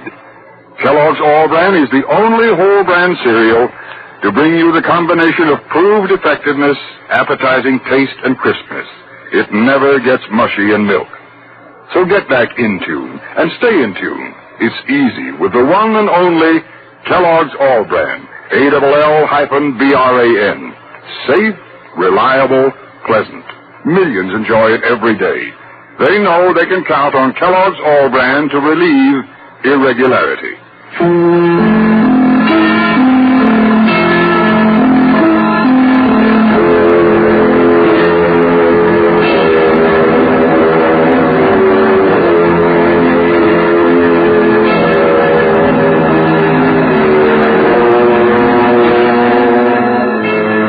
Tonight's story were Bill Lipton as Larry Connolly and Lyle Sudrow as Richard.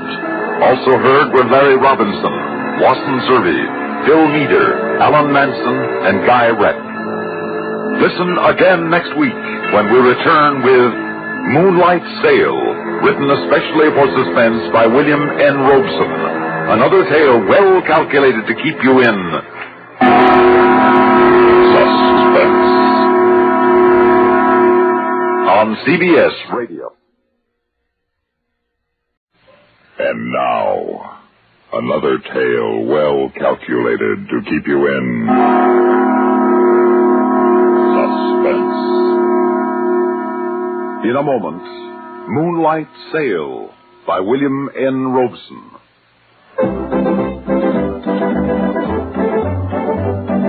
Winston tastes good like a cigarette should. Winston tastes good like a cigarette should. Winston gives you real flavorful, rich tobacco flavor. Winston's easy drawing too. The flavor comes right through to you. Winston tastes good like a cigarette should. A modern filter? Sure, Winston has it. But that's only the beginning of a Winston. Up front, up where it really counts, Winston packs exclusive filter blend. Light, flavorful tobaccos, specially selected and specially processed for filter smoking. Filter blend. That's why it's fun to smoke Winston, America's best-selling filter cigarette. Winston tastes good like a cigarette should.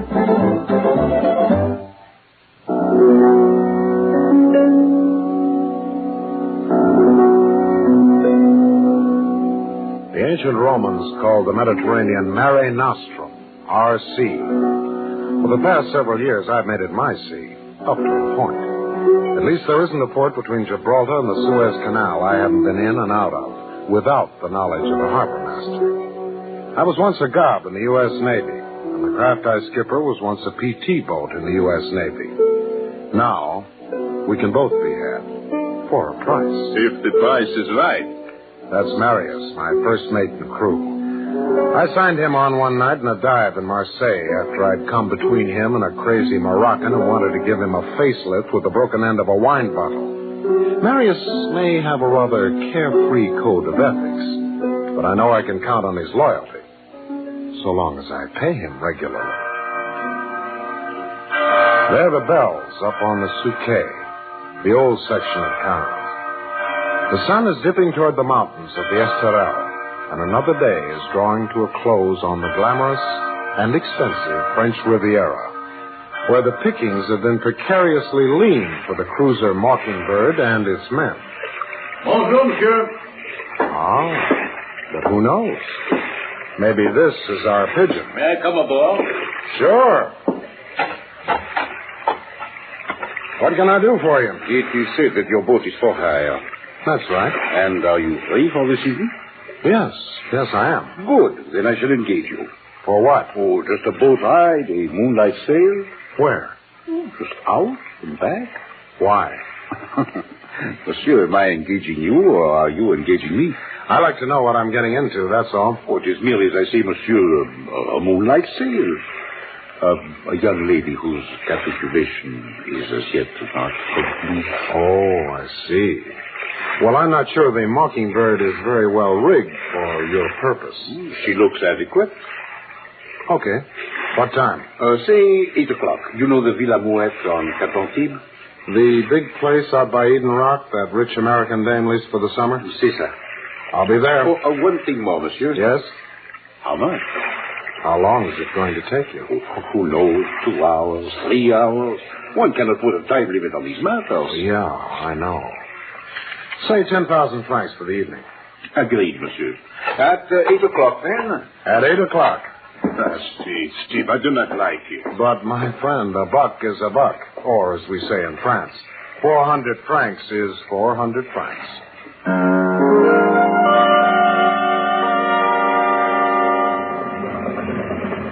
Make fast that bow line, Marius. I have it, mon capitaine. Well, monsieur le capitaine, you're right on time. Part of our service, monsieur. Say, you never told me your name. Oh, forgive me. It is Effroyer. Jacques Effroyer. And this is Mademoiselle Adele. Oh, glad to have you aboard, Miss Adele. Thank you, Captain. Any special place you wanted to go, Monsieur Effroyer? Yes. Head her straight south. South? Yes. To Africa. I was beginning to dislike this puny little Frenchman with the shifty eyes, but I didn't give him any argument. He was paying for the evening, and if he wanted to ride toward Africa, I'd head south for a little while. The girl sat huddled on one side of the foredeck, her back turned to the Frenchman, and he leaned against the rail watching her, tense. like a black cat ready to pounce. Then, for a moment, he averted his gaze as he turned into the wind to light a cigarette. Adele leaped to her feet, ran astern, and clambered into the wheelhouse. Captain, where are you taking me? Where's Chuck? Is he all right? Chuck? Who's Chuck? My fiancé. Is he badly hurt? I'm sorry, I don't know what you're talking about, lady. You must not let yourself get so upset. But I've got to know, and you won't tell me You anything. will know everything in good time. And anyway, the Captain knows nothing. Now, come along with me. But this is... I said come with me. We are nearing our destination.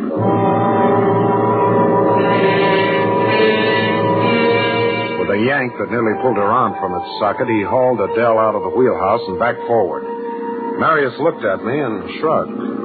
C'est la vie. Et ce n'est pas l'amour. You know what I think, Steve? Not until you tell me. This fellow is not in love with this girl. No. Yes. Well, what are you going to do? Yes, but who is this Chuck who is so badly hurt? And what is this destination this fellow said we were approaching? Who knows? It's his boat ride. He paid for it. Yes, but Steve, I'd like to... No! Captain! What the? Steve, look! He's pushing her over!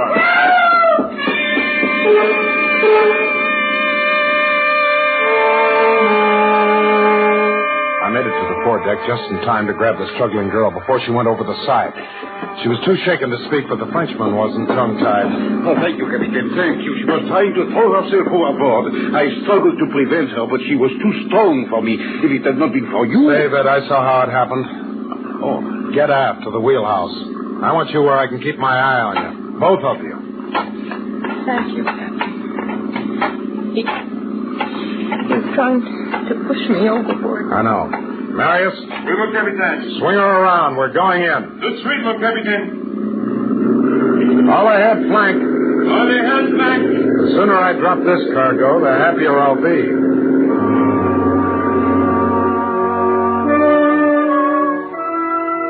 Nobody said anything for the next few minutes.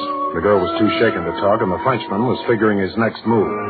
Marius held the wheel, driving the Mockingbird across the moon-drenched water at top speed.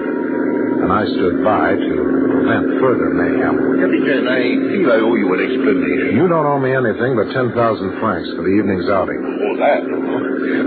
Here you are. Thank you. Nevertheless, I feel I must explain. You see, my wife... Your wife? What kind of a story is that? Adele, my dear. And I am not your dear. Captain, I hardly know this man. He's a friend of Mrs. Dawson, my fiancé's mother. Mrs. Dawson received word this evening that Chuck had been hurt skin diving over on St. Margaret Island, and he was asking for me. Well, this man was a guest for dinner. He offered to get a boat and take me to Chuck, but he tried to drown me. He tried to push me overboard. You saw it yourself, Captain. Now, look, I don't want to get mixed up in this. You've had your ride, and now the party's over. I'll take the wheel, Marius. Oui, mon capitaine. Stand by to make fast the bow, painter. Oui, mon capitaine. Bow painter fast, mon capitaine. Very well. You first, Monsieur Foyer. I was beginning to worry. Who's that? Mrs. Dawson, my fiancé's mother. Did everything go... Adele, what are you doing here? Didn't you expect to see me come back? Well, yes. I mean, no. I thought you'd be with Chuck. We never went near the island. Your friend, Monsieur Foyer, tried to drown me. Madame Dawson. I'm sure you must be mistaken, my dear. Well, anyway, I have good news. They phoned me from the island. Chuck is perfectly all right, and they're bringing him home. Oh, thank God. When will he get here? Well, later. Maybe not until morning. So come along, my dear. You look terribly tired. Oh, I am. And then you go straight away to bed. I'll call you the moment Chuck gets home. You see, Captain, it is necessary to humor her fantasies. Otherwise, she becomes quite violent. Yeah. Cast off, Marius. Let's get out of this joint.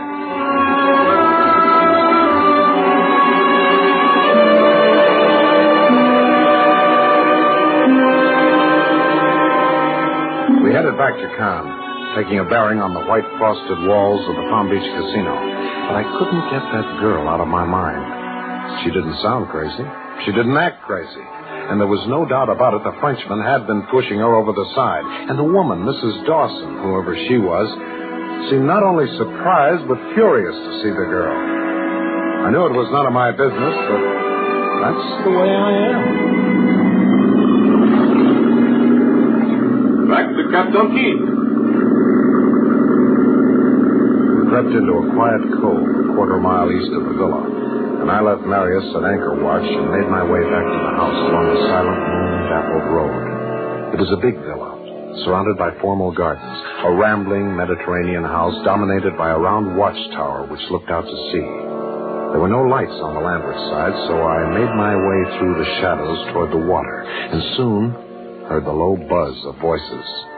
There they were, Mrs. Dawson and Jacques standing on the terrace which faced the sea. You were highly recommended. There I was, not 6 feet away from them, hidden behind an acacia bush. All that you say is true, madame. Well, then perhaps you can explain your failure.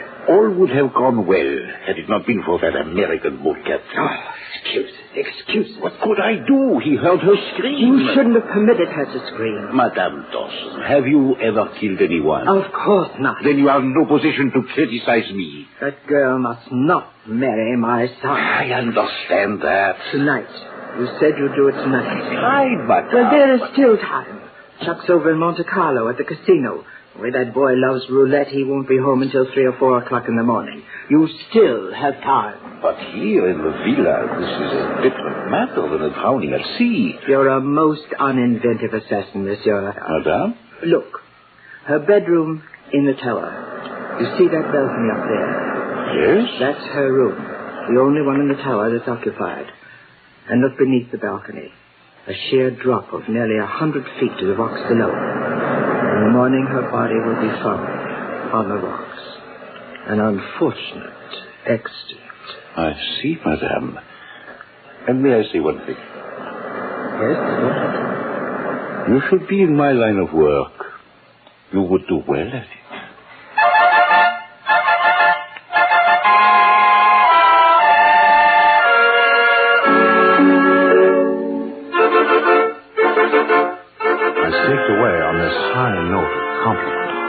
Returned silently to the road. As I ran back to the Mockingbird, I worked out a rough plan for the rescue of the fair maiden from her dungeon tower. The light in the tower room was still on. Marius eased the Mockingbird toward the base of the tower until its prow crunched into the sand between a couple of rocks. You are going to climb that steep? It doesn't look too bad, Marius. Up that bank to the terrace, then up those vines if they're strong enough, and onto the roof. After all, that tower was never designed to repel invaders. It was built to look old and quaint, and you see those stones sticking out of the stucco every now and again? Yes. They look close enough to be useful as a ladder. All right, give me the coil of rope. There you are. And you know what you have to do down here. I know. Uh-oh, the light just went out. I got to get moving. Oh, sure, Steve. Yeah, thanks.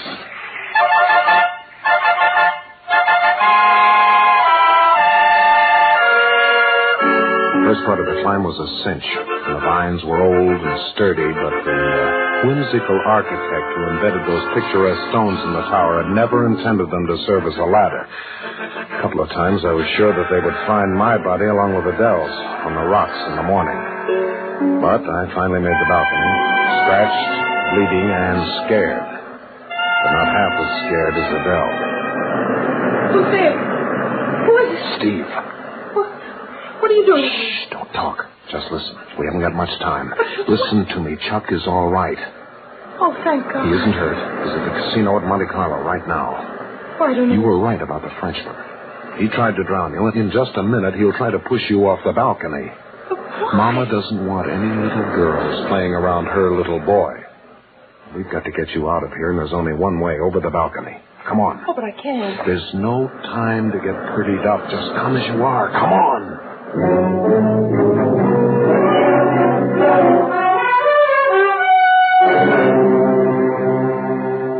She got out of bed and came out to the balcony with me. I dropped the light line that I'd carried up with me. Marius fastened it to a coil of 3/4-inch manila, which I pulled up and looped over the railing of the balcony. Then I tied a French bowline on the end to make an improvised bosun's seat, and Adele stepped into it. I helped her over the edge of the railing, waved to Marius, and he began to lower the terrified girl to the rocks. As she disappeared from sight, I heard the door of the room open softly behind me. I turned as the Frenchman quietly entered and tiptoed over to the bed. Adele, Your pigeon's flown the coop this year. You ought to thank me. This is the second time tonight I've kept you from committing murder.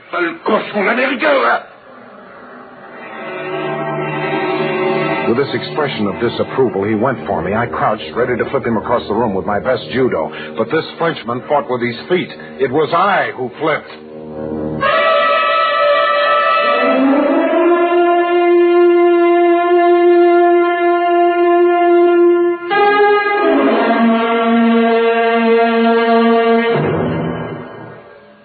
In just a moment, we will return for the concluding act of Suspense.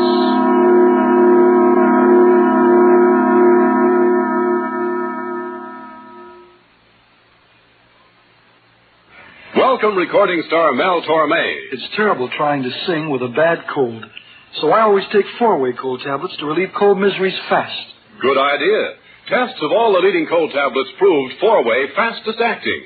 4-way starts in minutes to relieve muscular pains, headache, reduce fever, calm upset stomach, also overcomes irregularity. When you catch cold, try my way. Take 4-way cold tablets. A fast way to relieve cold distress and feel better quickly. 4-way, only 29 cents. Our program will continue in a moment after a word about another fine product of Grove Laboratories. Does dandruff dull your hair, leave scalp itchy? Get Fitch Dandruff Remover Shampoo and get rid of unsightly dandruff in 3 minutes. 3 minutes with Fitch regularly is guaranteed to keep embarrassing dandruff away forever. Apply Fitch before wetting hair. Rub in 1 minute. Add water, lather 1 minute. Rinse 1 minute. Every trace of dandruff goes down the drain. 3 minutes with Fitch, unsightly dandruff's gone. Fitch can also leave your hair up to 35% brighter. Fitch Dandruff Remover Shampoo.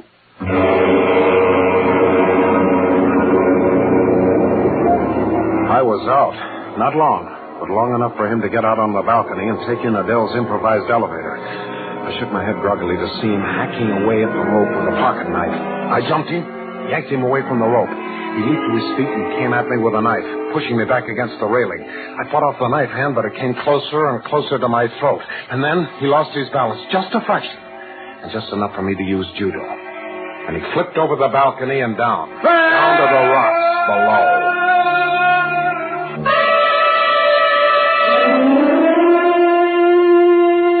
I clambered over the railing and went down the rope, hand over hand. Adele stood trembling, staring at the silent heap that was the Frenchman's body. Come on, Adele, we've got to get out of here. Could have been me.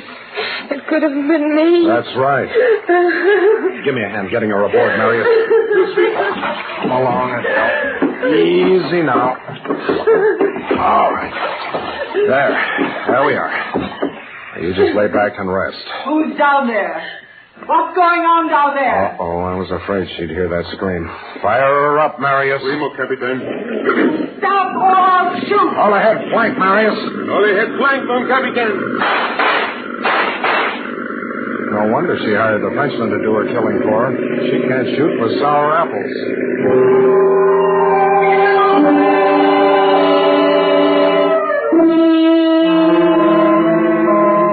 We got out beyond the 3-mile limit as fast as the Mockingbird would go, which is plenty. Then we headed east toward Monte Carlo. The lights of the Boulevard des Anglais twinkled like a jeweled necklace along the waterfront of Nice. But we were safe out here. In case Mrs. Dawson had alerted the Niçoise Harbor Patrol to intercept us. Ville-France slipped astern in the dark bulk of Cape Ferrat, and then the little town of Beaulieu. At last we rounded Cape d'Agde. And there ahead rose the white facade of Monte Carlo, glittering with lights. And we slipped into the territorial waters of Monaco, safe from the French authorities. Well, shall I drop the anchor, Steve? We haven't got time. Tie up at the customs pier. The customs? Sure, we're not carrying contraband this time. You don't have to smuggle as pretty a girl as Adele into Monaco.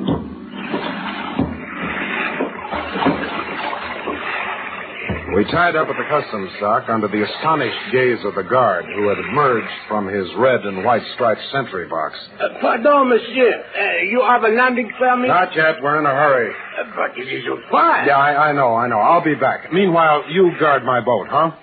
Monsieur. You see, we're refugees from France. Oh? An affaire d'amour. Oh, well, in that case, passez, monsieur. Passez.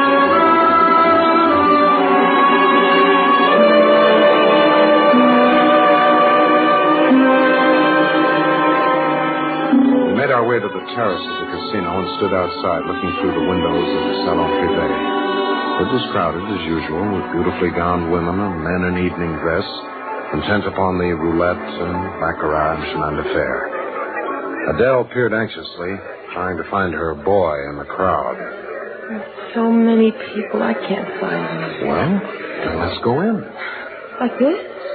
With your peacoat over my nightdress? And bare feet? Oh, start a new fashion. Oh, Steve. No, I mean it. But my hair's such a mess. Oh, well, in that case. Oh, there he is. Huh? I see him. Where? Over there by the big roulette table. See, the tall blonde? Oh, yeah. Yeah, I'll go get him. Keep an eye on her, Marius. Soyez tranquille, Steve. We did not bring her this far to let her get away, eh?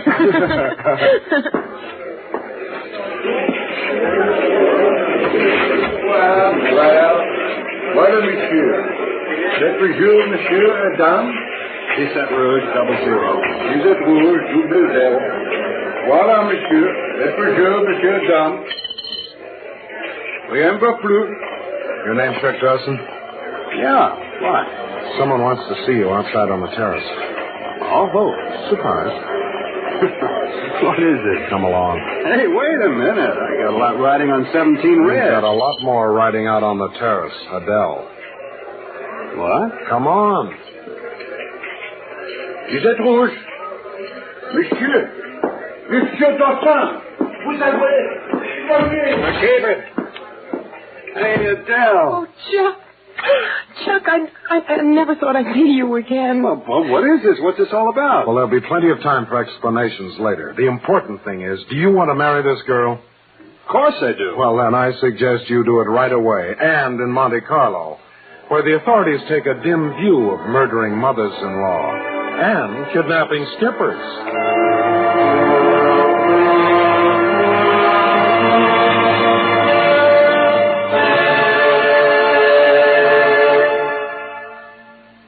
Suspense.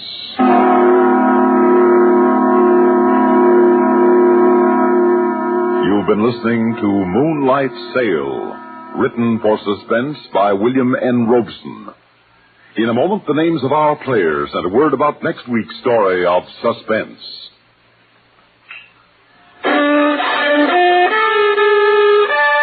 Are you out of tune due to irregularity? Then help yourself get back in tune with Kellogg's All Brand. Pleasant, isn't it? The feeling of well-being you get when constipation from lack of bulk is no longer a worry, when harsh, irritating drug laxatives can be thrown away. Because Kellogg's All Brand is the normal, natural way to regularity. Its whole brand content gentles away constipation, supplies your system with the bulk-forming food you need for youthful regularity. And it tastes good, too. Fact is, Kellogg's All Bran is the one and only whole brand cereal that combines proved effectiveness with appetizing taste and crispness. So if you're out of tune, help yourself get back in tune as millions do with Kellogg's All Bran. ALL-BRAN. Kellogg's All Bran.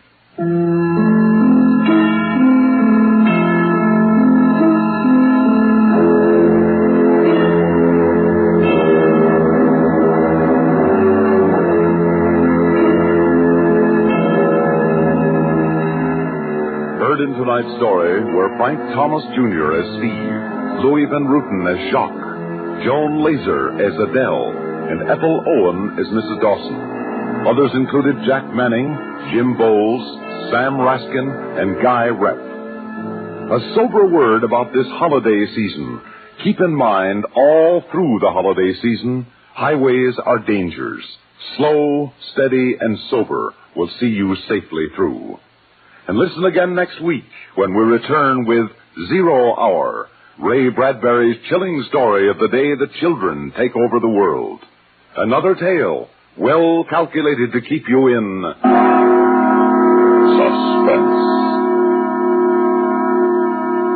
on CBS Radio. Radio 59 WROW, first on the dial. And now, another tale well calculated to keep you in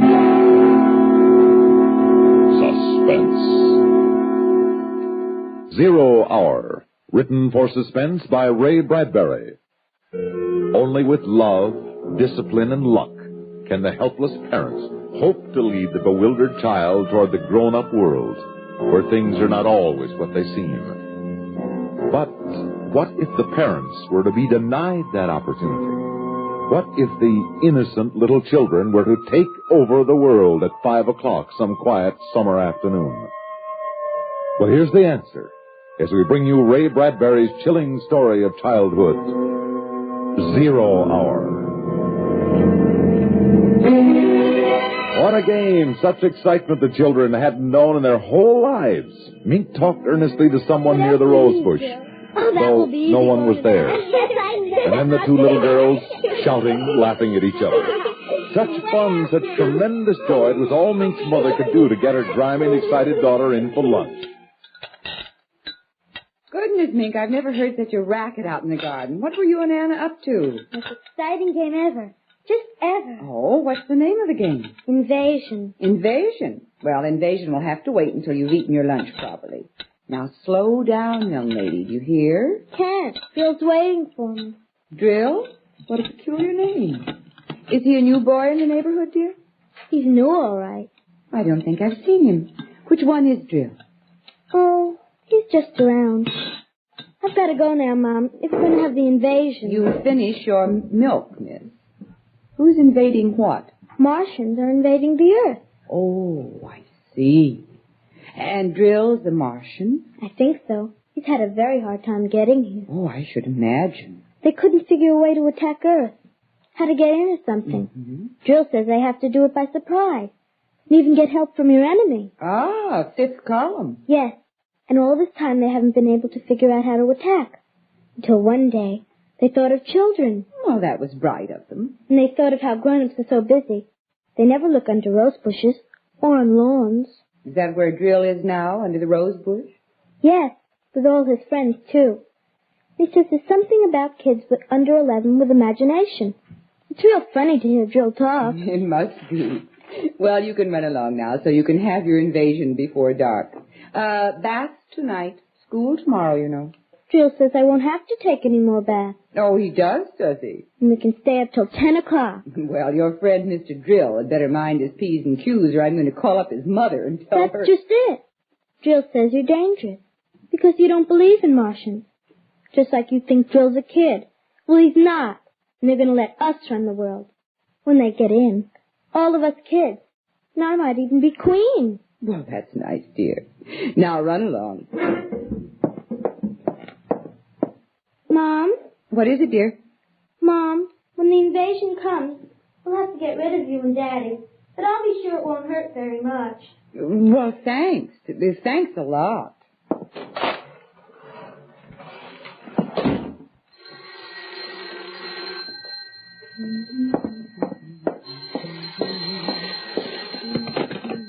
Hello? Hello, Mary. Helen. How are you? How nice. Are you in town? No, I'm up home in Plainfield.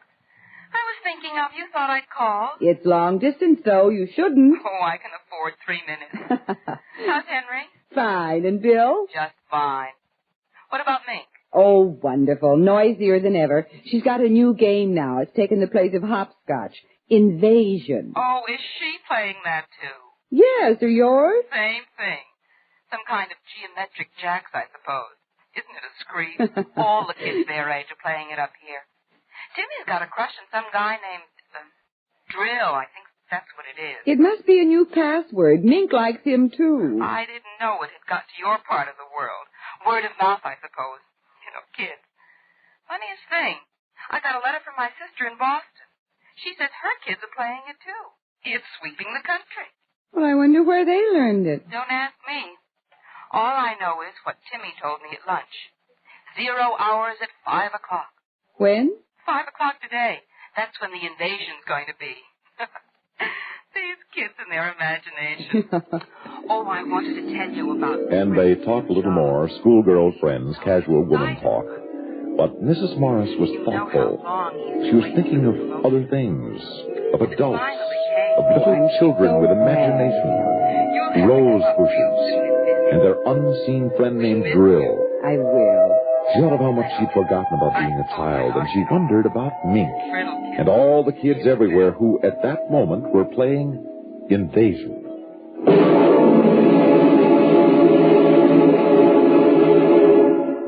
In just a moment, we will return for the second act of Suspense.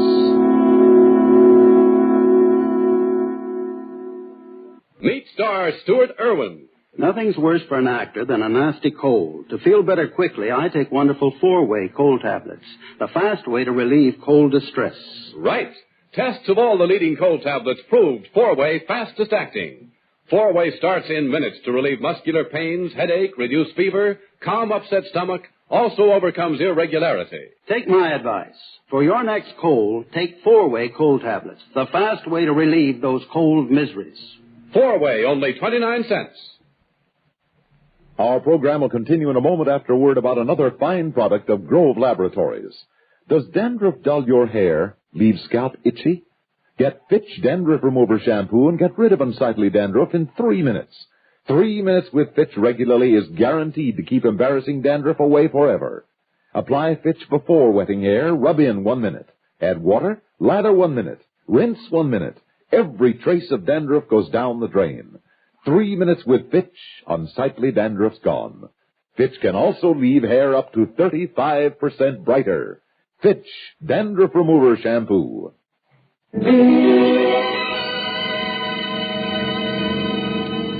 Inside the Morris house, an hour drowsed by, while across the town in other gardens, in other backyards, little children were excitedly playing a game, talking to rose bushes, the grass lawns, trees, and shrubs, even children in apartment houses high in the air, conferring with potted plants, cactus, and ivy.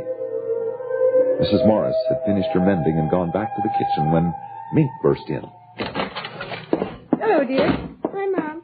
Can I have a glass of water? Of course, I'll get it.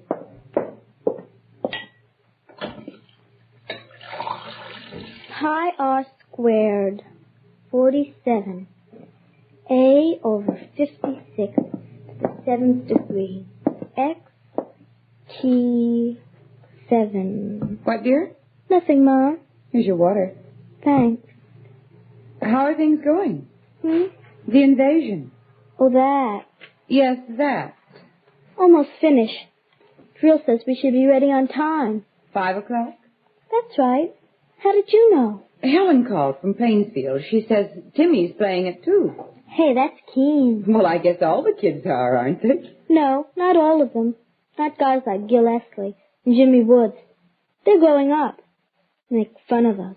They're worse than parents. Well, we'll get rid of them. Jill says it's okay to kill them, too. Now, I don't like that kind of talk, Mink. Do you hear me? I don't like it at all. Oh, Mom. I mean it. You keep on that way and there's no more playing. You'll have to tell Anna to go home and you'll stay inside until bedtime. I'm sorry. Well, I should think so. Thanks for the water, Mom. Mink? Uh-huh? What did those numbers mean? What numbers? Those numbers you were saying to yourself a minute ago. Oh, that. They're the things we have to do to get Joel and his friends out. That's all. Look, dear, why don't you and Anna go down to the drugstore and get some ice cream? You don't have to use your allowance. I'll give you the money. Haven't got time, Mom.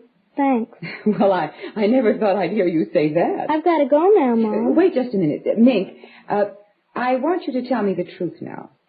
What is this invasion silliness? It isn't silly. It's just a game, that's all, Mom. We're just playing an invasion. Excuse me, I gotta get back now. I'll see you later.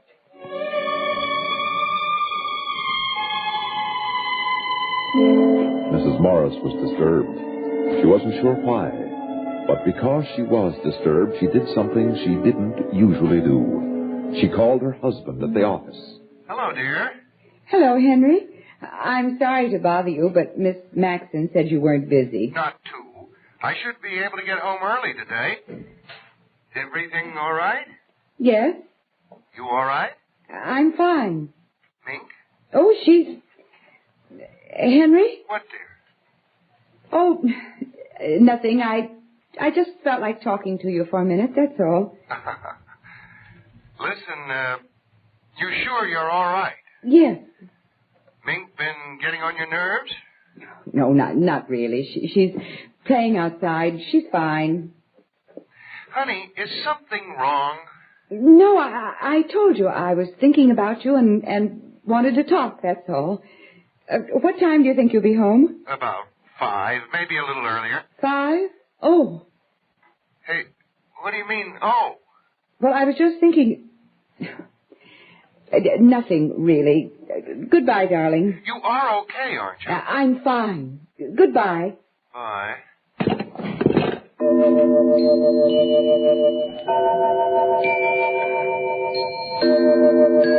Another hour passed. It was 4:30. Outside it was quiet. The two little girls more intent than ever upon the endless movement of their game. Mrs. Morris watched from the window, and she had never known Mink to have such powers of concentration. She turned on the radio and sat drinking a cup of coffee, turning over her thoughts. Children. Children love and hate side by side. Sometimes children love you and hate you all in a half a second. Children. Do they ever forget or forgive the whippings and the harsh, strict words of command? I wonder. How can you forget or forgive those over and above you, those tall, silly dictators, those parents? Mom? What is it, dear? Have we got a piece of lead pipe and a hammer? Well, I don't know. They might be in the garage. What do you want them for? Oh, we just need them. Well, if you tell me, I can get them. Thanks, Mom. Is something wrong? Drill's stuck halfway. If we could get him in all the way through, it'd be easier. Then all the others could come through after him. Can I help? Thanks, Mom. I can do it. You better hurry, Mink. I want you to take your bath before your father comes home. All right. He's coming home early, and... Mink? Mink? Mink has disappeared behind the shrubs. Mrs. Morris knew it was ridiculous to make an issue of it. Besides, what was the issue? Invasion? Drill? 0 hour? Just a child's game. Time passed. Curious, waiting silence came upon the street, deepening. And then from the living room, Mrs. Morris heard...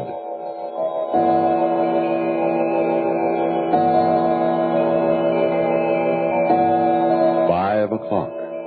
0 hour. It had come. And now it had gone. But was the clock right? And Mrs. Morris, knowing how foolish it was, knowing it, went to the phone and dialed.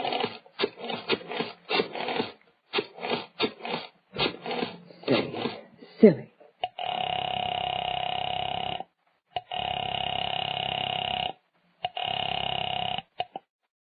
The time is 4:54 and 20 seconds.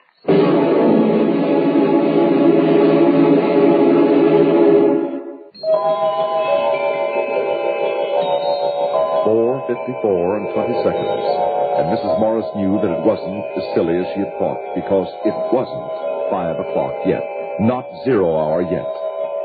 Then she heard the car drive up and her husband greeting her daughter. Hi, Mink. Hi, Daddy. How's it going? Fine. Got a kiss for me? I haven't got time now, Daddy. That's a nice thing. What are you doing? We're playing Invasion. Swell. Your mother in the house? Yes. Okay, be good. I will. 0 hour in a few minutes, Daddy. All right, I'll be ready.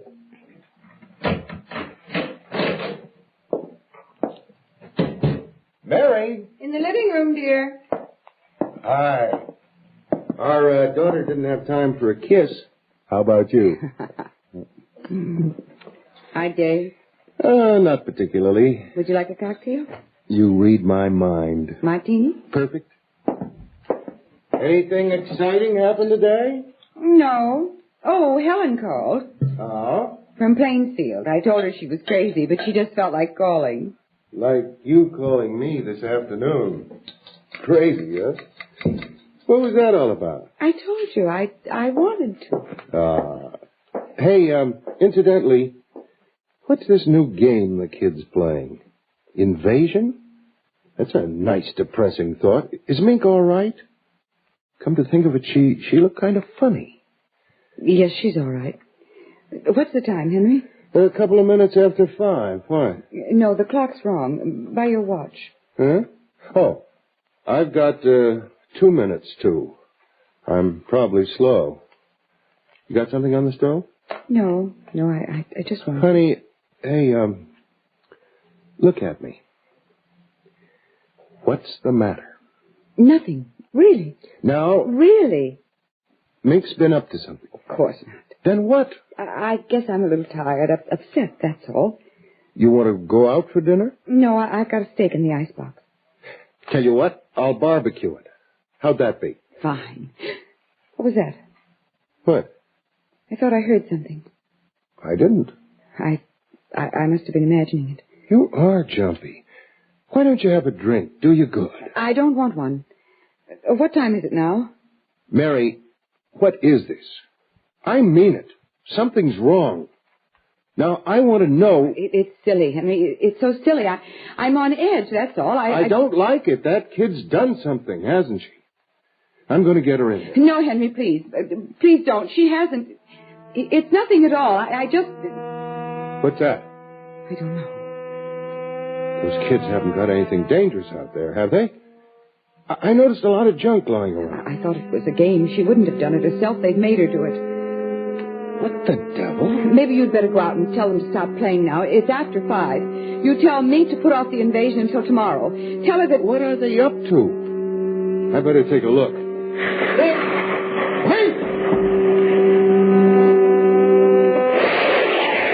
Good Lord, it's outside there. No, it's upstairs. I know it is. In the attic. Mary, it's not up there. It's outside. It's in the attic. That's where it is.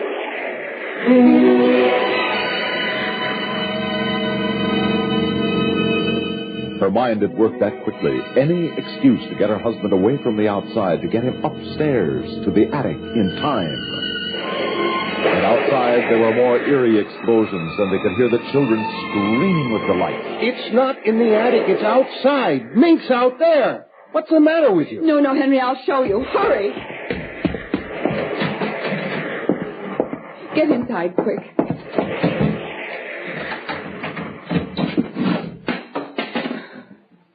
Now we're safe until tonight. Maybe we can sneak out later. Maybe we can escape. Are you crazy? Why did you throw the key away? For heaven's sake, the kid's out there. Do you want her to... Oh, you don't know. You don't... We've got to stay here, Henry. We've got to. You've got to stay here with me. I don't know how the devil I can get out. Where's that light switch? Be quiet, please. Be quiet. They'll hear us. They'll find us. Henry, please. There's that noise. It's in this house now. Mary, what is this? Oh. Mary, what's happening? You know. Answer me. Stop that. Mary, somebody's downstairs. Who's down there? Oh, no. Who? No. No, hush. Please be quiet. Please, they might go away. Please.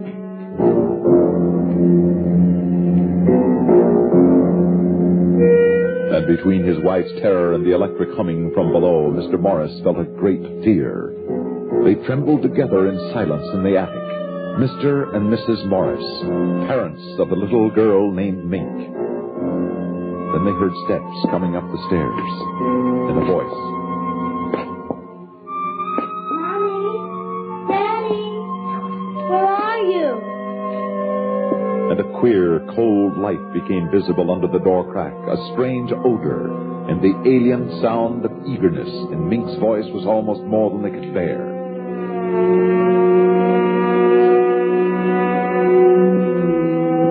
And another sound. And the lock to the attic door melted.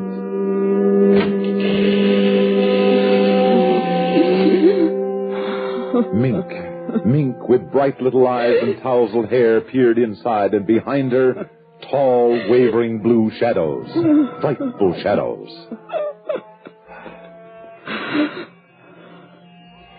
Peekaboo.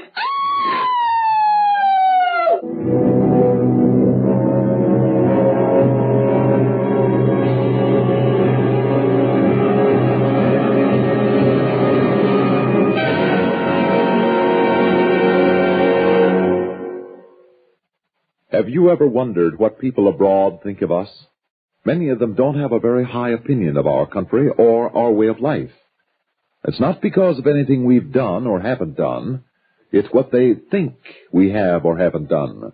Unfortunately, those thoughts were planted in their minds by books and other literature distributed in both free and Iron Curtain countries by the communists.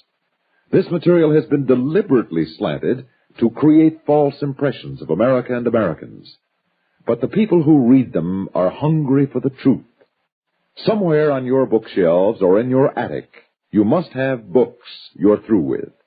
By contributing them to Books from America, you can help send the truth about America to readers and students abroad. Particularly helpful are good standard American novels, up-to-date histories and geographies, as well as English grammars. If they're in good condition, with hard covers, pack them up and send them to Books from America, Box 1960, Washington 13, D.C. That address again is Books from America, Box 1960, Washington 13, D.C. Suspense.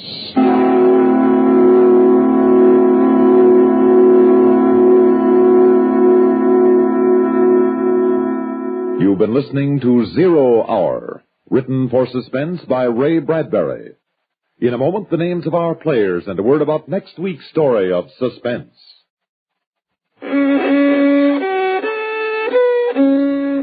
Are you all out of tune because you're irregular? Then help yourself get back in tune with Kellogg's All Brand. You'll feel right on pitch when Kellogg's All Brand goes gently to work. Relieves constipation due to lack of bulk by supplying your system with bulk-forming whole bran. Yes, a daily bowl full of Kellogg's All Bran with milk helps put you right back in tune. The natural way. The good-tasting way, too. Fact is, Kellogg's All Bran is the one brand cereal that combines proved effectiveness with appetizing taste and crispness. It never gets mushy in milk. So remember, if constipation's a problem, gentle it away, as millions do, with Kellogg's All Bran. The good food way to keep regular as clockwork. ALL-BRAN. Kellogg's All Bran. At your grocer.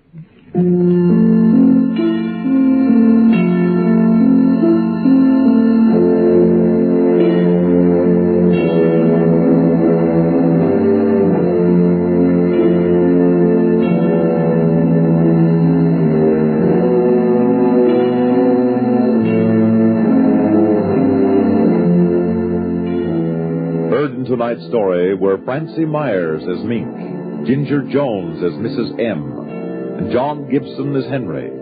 Others in the cast included Vivian Smolin and Sarah Fussell.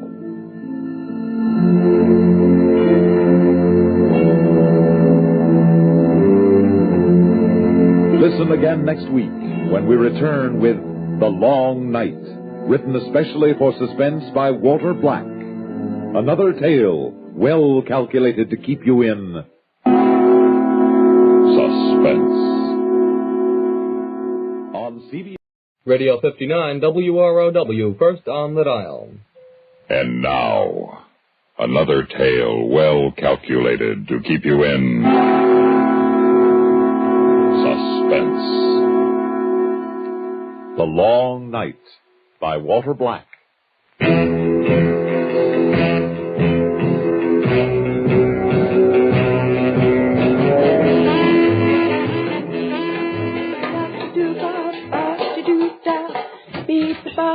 That you, Vern? Hey, why'd you shut the radio off? Oh, you can stand all that caterwauling. It's beyond me. Nobody's asking you to listen. That's why I shut it off. Supper ready? In a minute. You better wash up. Anybody drop around today? Oh, sure. Hundreds of people. I asked you, Betty Lou. Anybody drop around? Just old Mr. Collins to pick up the eggs. I saw him. Nobody else? Nobody else. Somebody called. I heard the phone around 3 o'clock. Jessie Froelich. She and Gus might drop over tonight. Hand me the soap. Here. Where'd you go in the car? I went to town and bought 4 yards of dress material out of my egg money. Oh, and I saw the spring coat in Pendleton's window, Vern, honey, and, oh, honest, it's beautiful. Hand me the towel. It's marked down to $30, and, well, I got 7 from my egg money still left. And, well, Vern, honey, could you lend me 23? How many times do I have to tell you we got no money to throw away? Oh, I'll pay you back. That's not the point.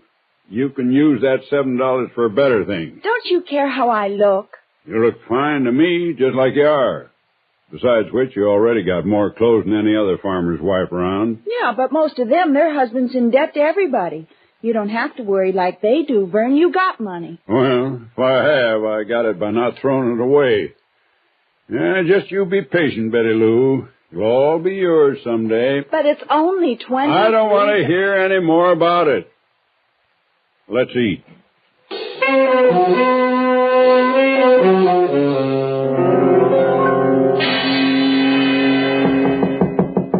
Be right there.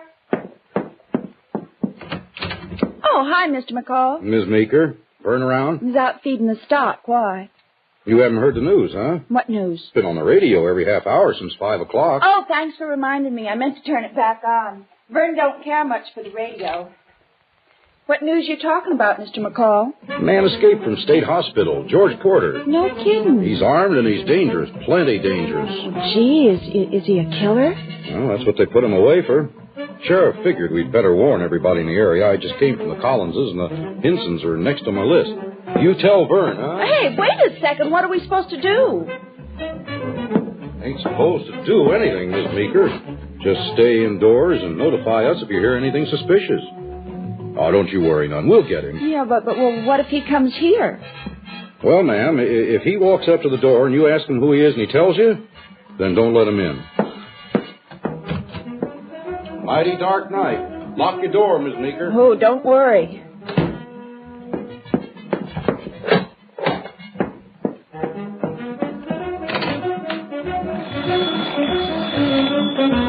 Operator, would you please give me 43285? That's right. Yep, Mr. McCall says he's armed. Well, I don't know. That you, Vern? Well, who do you think it was? Open up. Hold on a second. What's the big idea? Whose car was that I seen? I'll tell you in a second. I'm on the phone.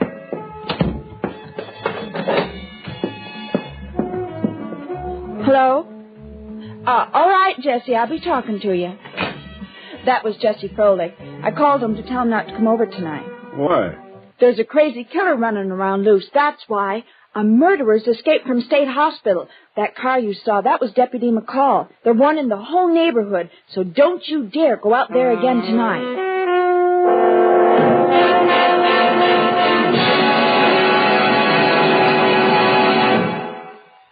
In just a moment, we will return for the concluding act of Suspense. Here's Hollywood star Mona Freeman. Who feels like acting with a miserable cold? I relieve cold distress the fast way with 4-way cold tablets. Yes, tests of all the leading cold tablets proved 4-way fastest acting.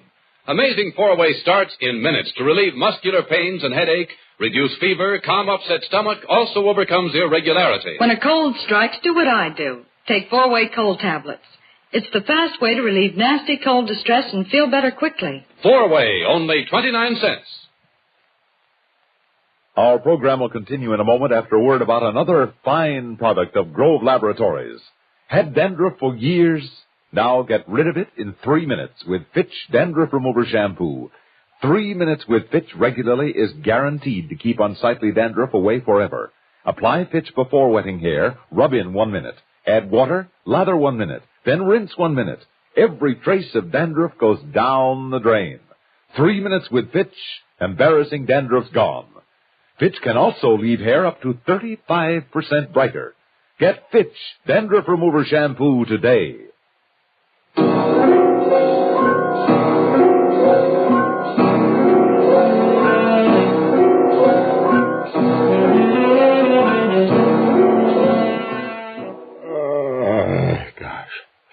It's 9:30. I'm going to bed. And leave me down here alone? No law says you can't come with me. But I'm not sleepy. Suit yourself. And don't forget to turn off all the lights. Who's there? Our car ran out of gas down the road. Can we use your phone, please? Oh, no, Vern. It might be some kind of trick. Who are you? My name's Jeffries. My wife and I are on our way back to Terre Haute. Oh, make his wife say something. Your wife with you? Of course. Well, tell her to say something. I'm Mrs. Jeffries. Please, won't you let us use your phone? Oh, it still might be a trick. I'm not likely he'd have a woman with him. I don't care. Tell him to go away or you'll call the police. No call to get so worked up. We got to be sure who you say you are. Slip your driver's license underneath the door.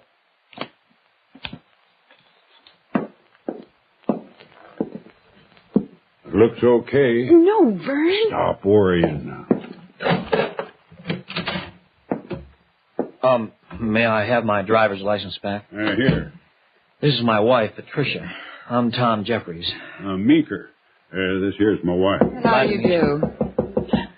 Don't answer it. What's the matter? There's an escaped murderer loose. What? Sheriff's office, Mrs. Meeker. Can I use your phone? Oh, you aren't Mr. McCall? No, ma'am. We got everybody out tonight. Vern, you think it's all right? Why, I reckon. Come in. Yeah, phone's over there. Thanks. All right, all of you. What? Stand just where you are.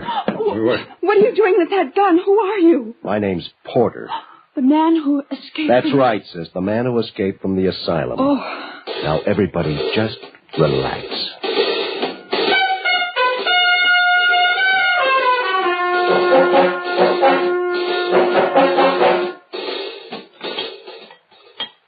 Yeah, you got any more of that pie, sis? In the kitchen. You, farmer, get it. Get it yourself. Oh, big man. Dang, you wouldn't act so tough without that gun. Well, I'll put the gun away, big man. I thought so. All talk, huh? Well, can't say as I blame you. See what I got in my left pocket, farmer? A knife. That's right, lady. Knives are nice and quiet, you know. You think I'm bluffing? No.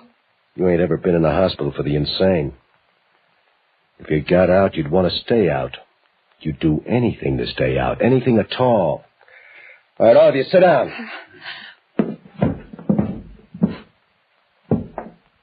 Yeah, that's better. Hey, sis.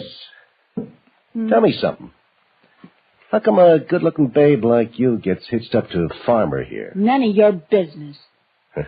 What do you think, farmer? She love you in spite of the way you look? Jeffries, throw me them cigarettes.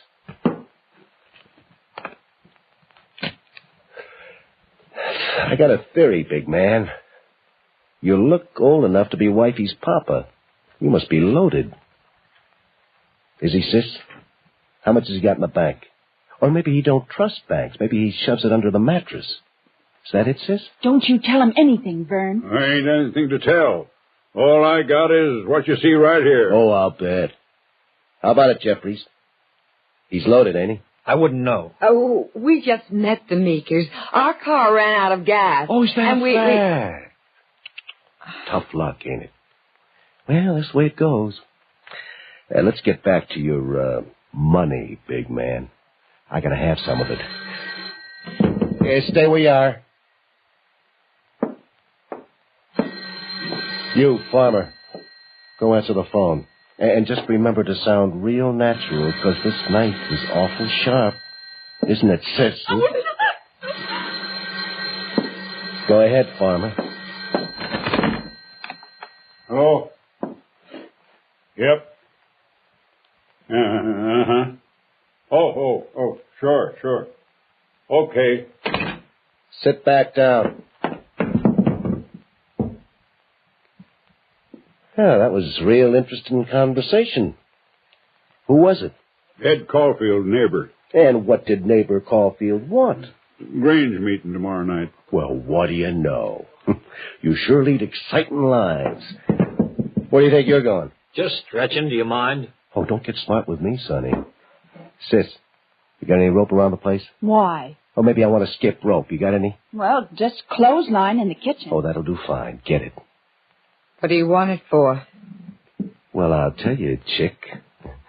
You and her is going to tie your husbands up nice and tight. What? And then, maybe you and me can get better acquainted. You expecting anybody? No. Speak up, Farmer. Just don't forget the knife. Who's there? It's me, Vern, Eldon McCall. Who's he? In the sheriff's office. Tell him just a second. Just a second. All right, Farmer. You can let him in, but I'll be right behind the kitchen door with your little wifey. One wrong sound out of you, and she gets it. You catch on? Yeah. Okay. Come on, sis, move. I won't. Move, I said. All right, Farmer. What took you so long? Why, I was in the kitchen. Cold as a well-digger's ears out there. Oh, howdy, folks. Hello. Hello. I don't recall seeing you two around before. Oh, we live in Terre Haute. Huh? I got a second cousin lives there. Where's the missus, Vern? Kitchen. She tell you I was by before? Well, Sheriff's having us all double back. Looks like Porter might be in the area still. Well, we don't know for sure, but chances are he is. So if you hear anything, call us. How'd you two get here? Huh? I didn't see any car out front. We walked from the highway. We ran out of gas. Oh, want to lift back to town? Oh, yes. Yes. We can't, hon. Huh? We've already called a garage. Oh, well, I'll be on my way. Officer! Yes, ma'am? Wouldn't you like a cup of coffee? Oh, I would for a fact. I just haven't got the time. Thanks anyway.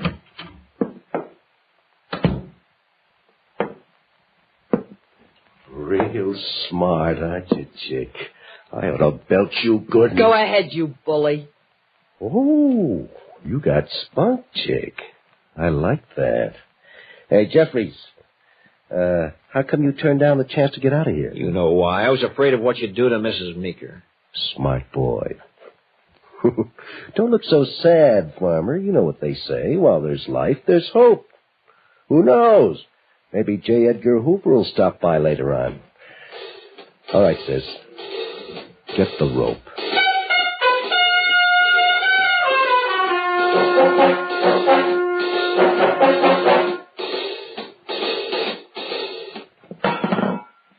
Any more beer in this joint, sis? No.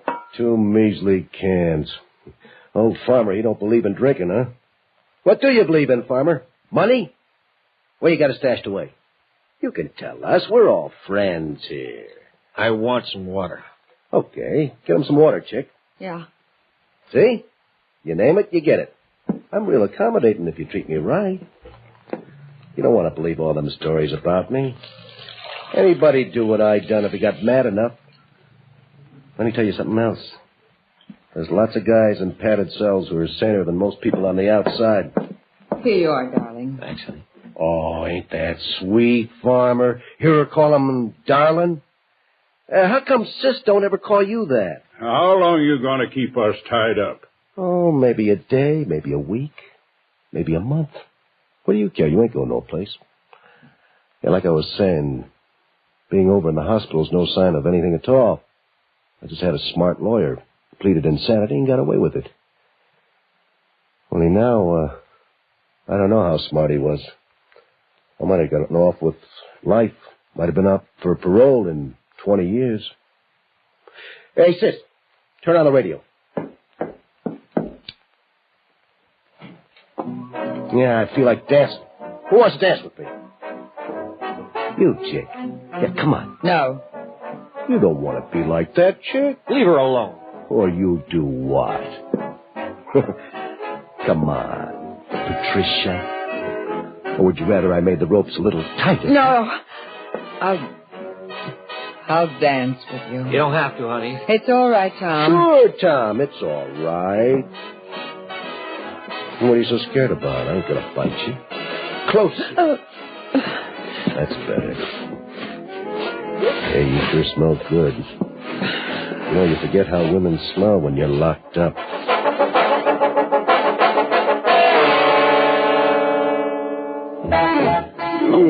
Please, it's after 2. You can't keep them tied up all night. Oh, sure I can, sis. We never did anything to you. Why can't you go away and leave us alone? You get your loving husband to cough up his money, and I might just do that. I can't stand any more of this, Vern.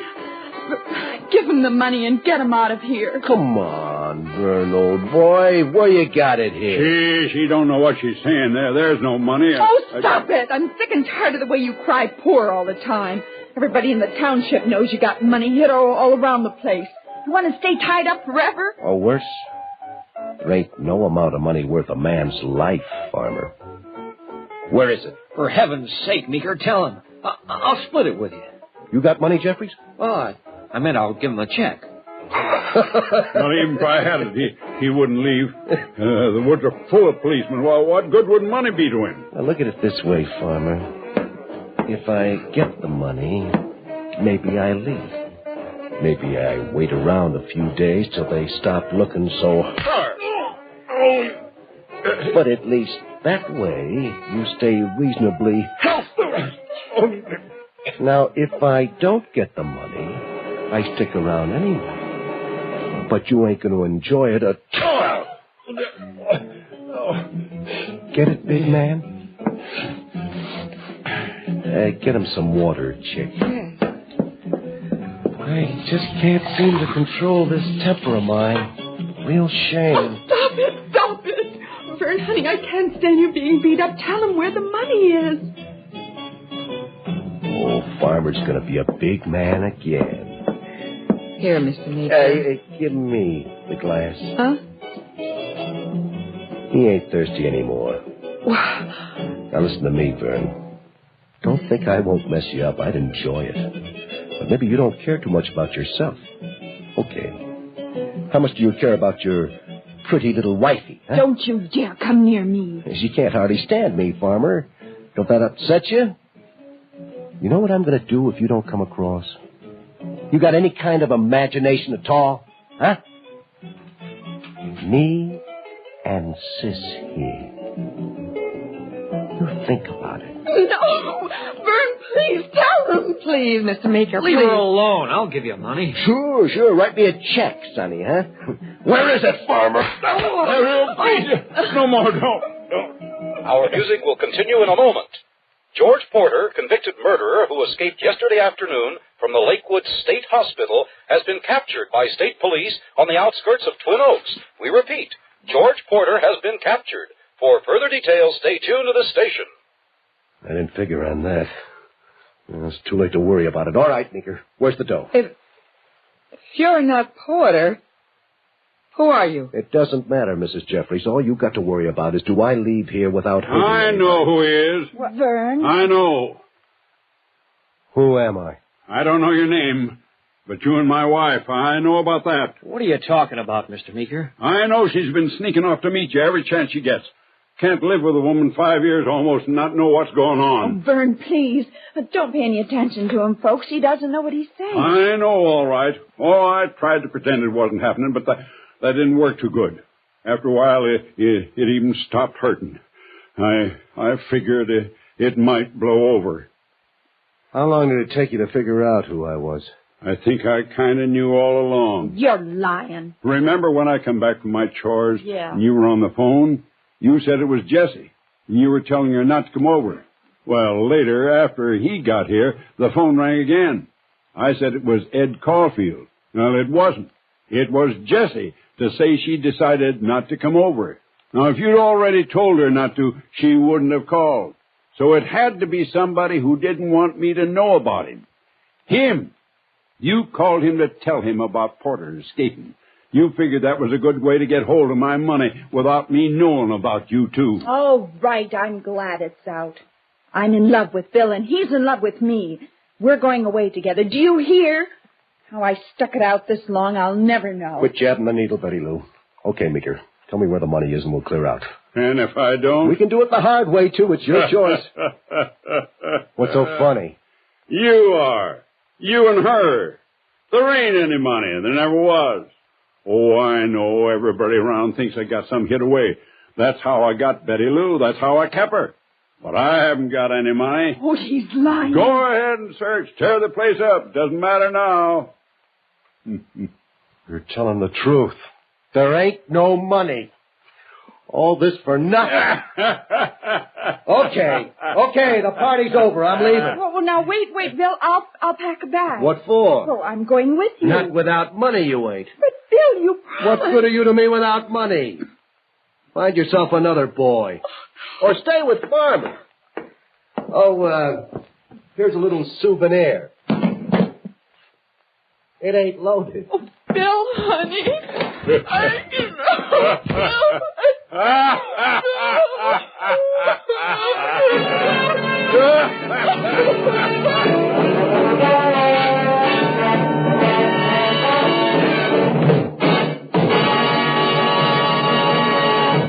Suspense.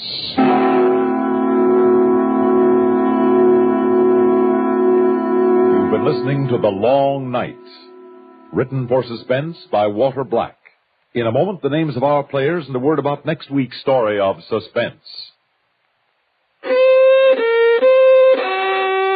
Out of tune because of irregularity?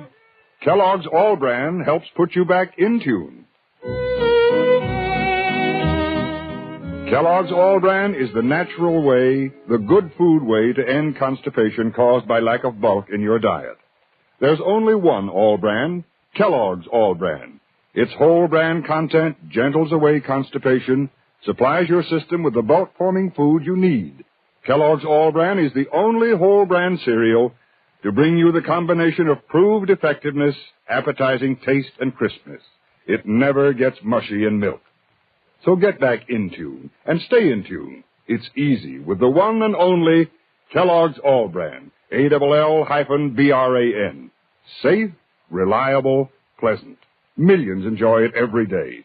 They know they can count on Kellogg's All Bran to relieve irregularity.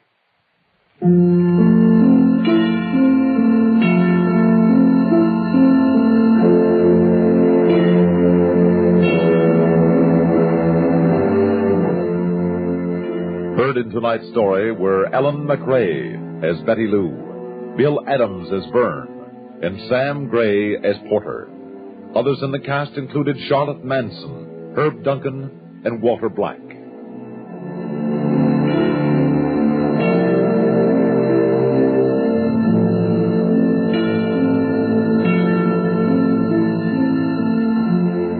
Listen again next week when we return with Turnabout, written for Suspense by J. Bennett. Another tale well calculated to keep you in suspense. On CBS Radio. And now, another tale well calculated to keep you in suspense. What is it like for a man to know his own future and to be able to prepare for his own fatal accident?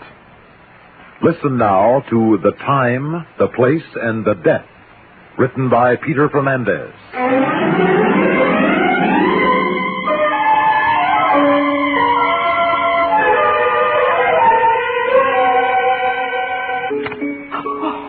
There it is again, Signor. There it is. Yes, the ace of spades. Never have I seen anything more positive. 3 times through the cards, and they turn up in the same sequence. This, then, is a warning to me? A warning? Oh, no, Signor. This is a fact. This is a prediction of the inevitable. No. But you have seen for yourself 3 times. Yes, that's true. But to die now in the prime of life, in perfect health? Who can dispute fate? I am sorry, Signor, but you are fortunate that you know now. Do not question further. Accept. You will be happier. Accept? Happy? To know that very soon I will cease to live? Happy to know that only about 2 weeks are all that remain to me of this exquisite life? Would you care to go through the cards again, senor? No, thank you. How much do I owe you? No charge. Instead, I wish to offer you my deepest sympathy.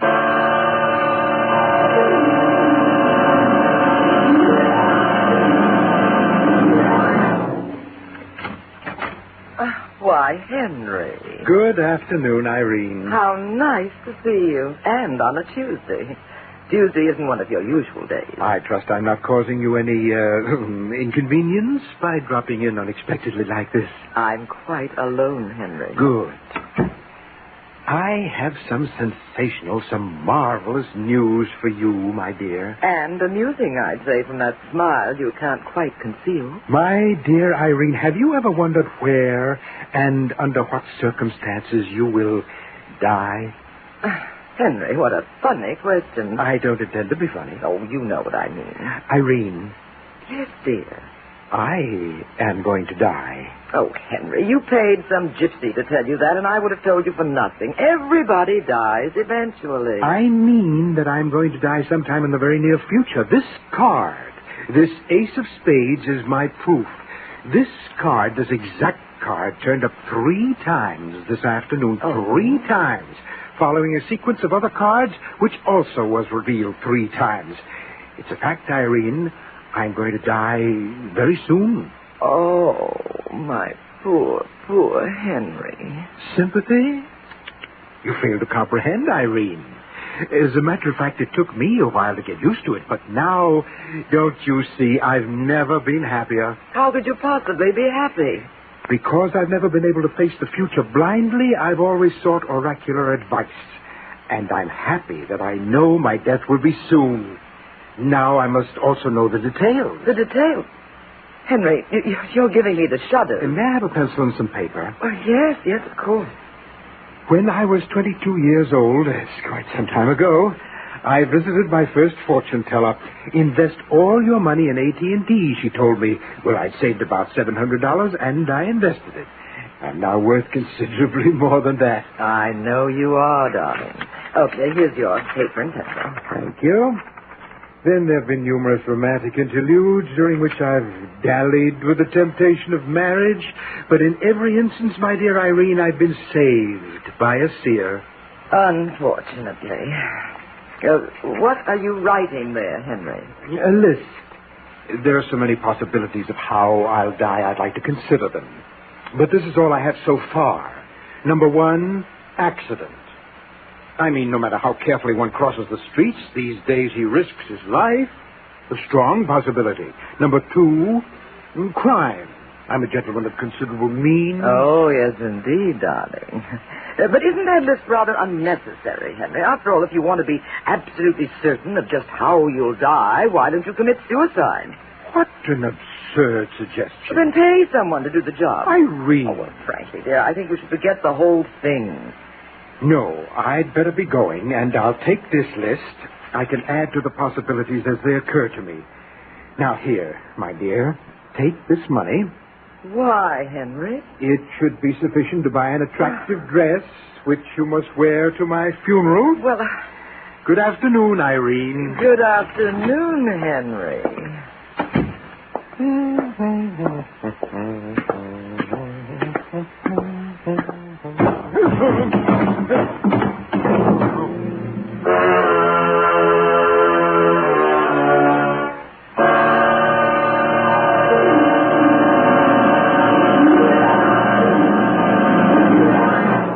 In just a moment, we will return for the concluding act of Suspense.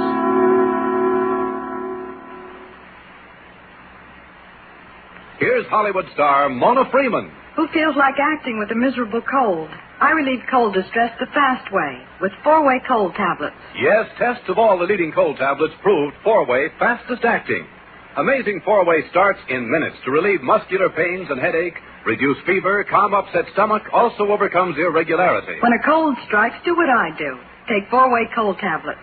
It's the fast way to relieve nasty cold distress and feel better quickly. 4-way, only 29 cents. Our program will continue in a moment after a word about another fine product of Grove Laboratories. Had dandruff for years? Now get rid of it in 3 minutes with Fitch Dandruff Remover Shampoo. 3 minutes with Fitch regularly is guaranteed to keep unsightly dandruff away forever. Apply Fitch before wetting hair. Rub in 1 minute. Add water. Lather 1 minute. Then rinse 1 minute. Every trace of dandruff goes down the drain. 3 minutes with Fitch. Embarrassing dandruff's gone. Fitch can also leave hair up to 35% brighter. Get Fitch Dandruff Remover Shampoo today.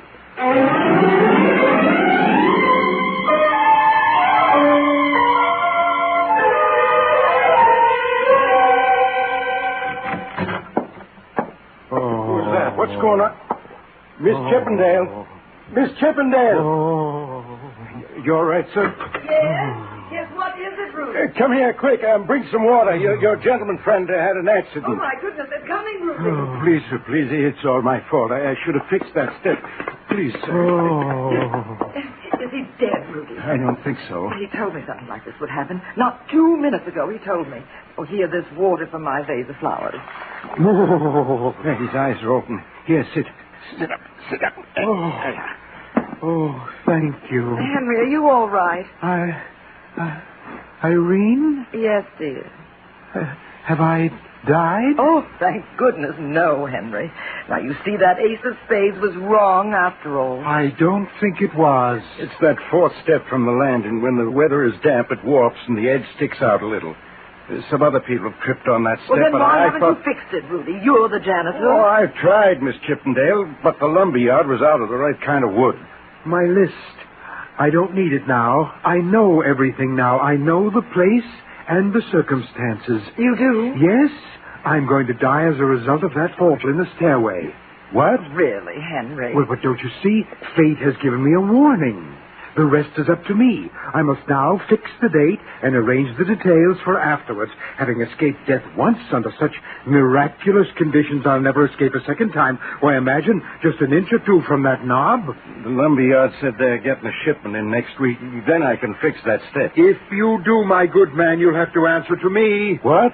Good afternoon.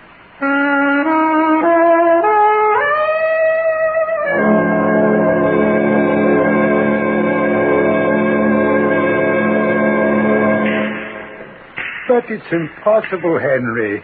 Nobody can foretell the future, except perhaps the weatherman, and you know how accurate he is. Take my advice and forget all about it. Oh, it's your shot. My dear friend, I've received a warning, which I believe. I'm in a very enviable position. I'm now able to arrange a suitable date for my death. It can be any day upon which I decide, and the appointment must be kept. Oh, good shot, Henry. Tomorrow? No, tomorrow's too soon. But next Friday. Friday. That would be a fine day on which to die. Next Friday isn't any good, Henry. Why not? That's my usual day for visiting Irene. Oh, but of course. How forgetful of me. Well, I don't wish to die on Saturday. There are too many interesting parties I might attend. Sunday. The day will be Sunday. Perfect. They can bury me on Wednesday. Oh, another good shot, Henry. Now I must see my lawyer about a will at once. I'm leaving almost everything to dear Irene. Oh, you are? Well, I can't leave her penniless. No, of course not, And then I must arrange for the funeral, the burial, so many last-minute details. Perhaps I won't have time ever to see you again, unless you can be in Irene's apartment with her next Sunday for our farewell. Well, In fact, Joseph, I'd like you to be there at, shall we say, 5:30. I'll descend the stairs to my death at 5:52. Yes, 5s and 2s always have been benevolent numbers for me. Yes, I'll be there, my dear Henry. And on Wednesday, of course, you'll attend my funeral? Of course. And I shall mourn for you deeply. Splendid. The funeral will be at 3 o'clock. Oh, 3 o'clock? Oh, but Henry, that's the afternoon they'll be judging the Terrys at the Westminster. And I've registered both Tristan and Isolde. Oh, no. I'm dreadfully sorry, but I just can't. I am sorry, too, Joseph, but at least can I expect you to be at Irene's on Sunday? On Sunday? Oh, yes, Henry, yes. I shall be there.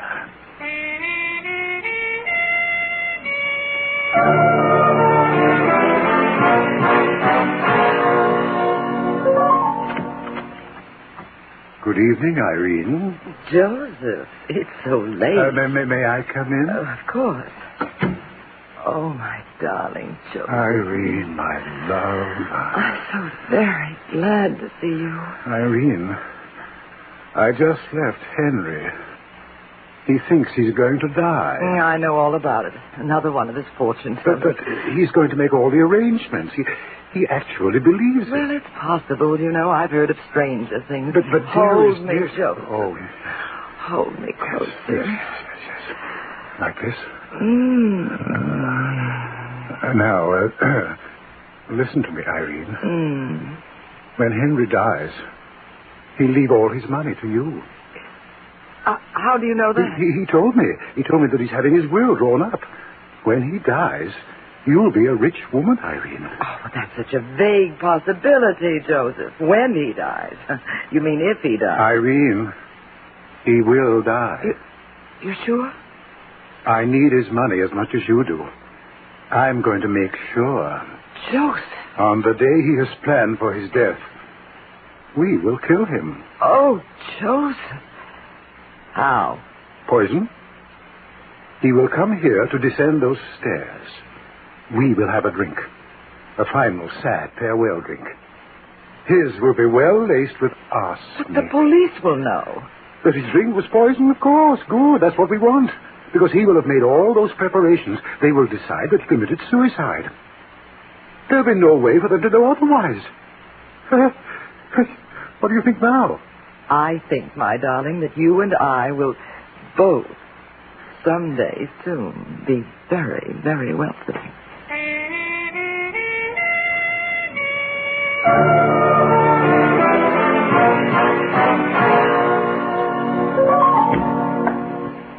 Yes, sir. Is there some way I can help you, or would you rather look around? I wish to order one of these. Oh, yes, sir. Is there any special kind of wood you desire? If only I knew what kind of wood that stairway is made of, that might be rather suitable. But it too might warp.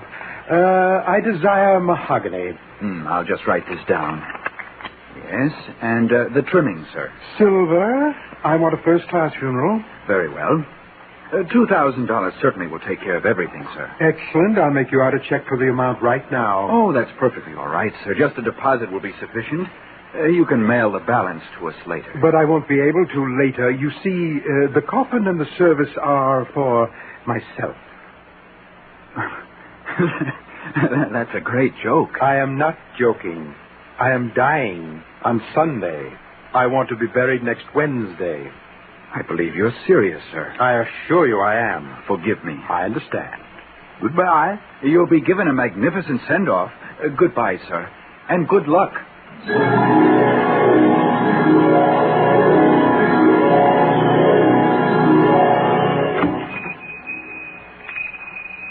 Good afternoon, sir. May I help you? Wait. Let me make a guess.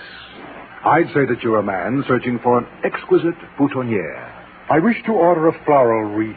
Oh, yes, sir. It is to have a diameter of 5 feet. Yes, sir. 5. With a blue ribbon. Blue? Blue. And the flowers are to be orchids. Orchids? On a wreath? It's my favorite flower. The wreath will be delivered next Monday to the address on this card. Now, about the inscription. Yes, on the ribbon. It's to say, to myself, sincerely. Beg your pardon? No. Change that to read, to myself, with great love. Oh? Yes, sir. Perhaps there's nobody who thinks as highly of me as I do. No, sir. Yes, sir. I'll take the boutonniere now. The black one. I shall miss myself.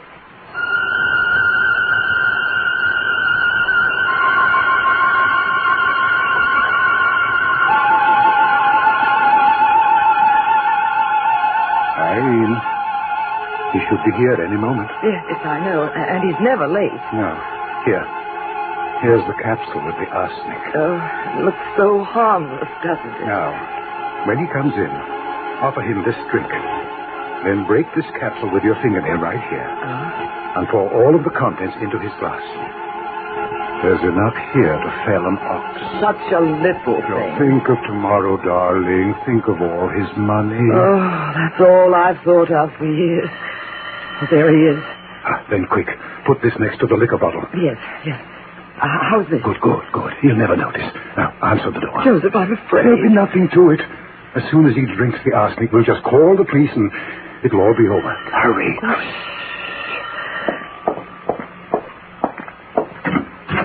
Good afternoon, Irene. Hello, Henry. Come in, my dear. Thank you. And Joseph. I'm so pleased that you could arrange to be here. Hello, Henry. Sit down, dear. Thank you. You're looking very well, Henry. Certainly not like a man who's spending the last few minutes of his life. It's a beautiful day, Joseph. And I had a delightful lunch earlier. Couronne de canard au riz à la normande. It was perfection. Then why don't you go back to the same restaurant tomorrow? Why go through with all this today? Because I must. But I rather regret leaving on a day like this. Well, then why not change your plans? Forget all this nonsense and have a few friendly drinks with Irene and me. Henry, don't leave. I must. Oh, Henry, think of what you're doing to me. What will become of me? I'll be so lonely when you're gone. Oh, there, Irene. As for being lonely, I'm sure Joseph will be pleased to add another usual night to his schedule. What? Oh, yes, of course. Now, aren't you feeling better, dear? Yes, much. But, Henry, there is one thing more before you go. One last favor to me. Name it, my dear. Here's a drink, Henry. I want us to have a last sad drink together. You needn't have enough to spoil your test. No, there isn't time. It's now 5:49. I've never been late for an appointment in my life. I have only 3 more minutes. I must go. Wait. And, Joseph, thank you for the many games of billiards, for the fine friendship of all these years. But Henry... And you'll be sure to send me a spray of orchids on Wednesday. But, Henry, I insist that you have a drink with us. Farewell, Joseph. Henry! This is it. Yes, I can see that step, the 4th from the bottom. Now. It'll be such a perfect funeral, and that cemetery plot, eternal beauty there, a perfect life, and now a perfect death.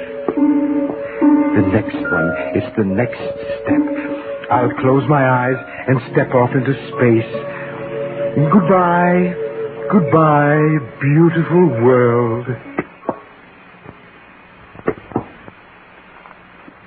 Good heavens. You made it okay, huh? You fixed that step. I did not. I got the wood, but today's Sunday. I don't work on Sunday. Then the step is no longer warped. It's just the same as the day you fell. But you were so careful today, even when you shut your eyes. I stood over there watching you.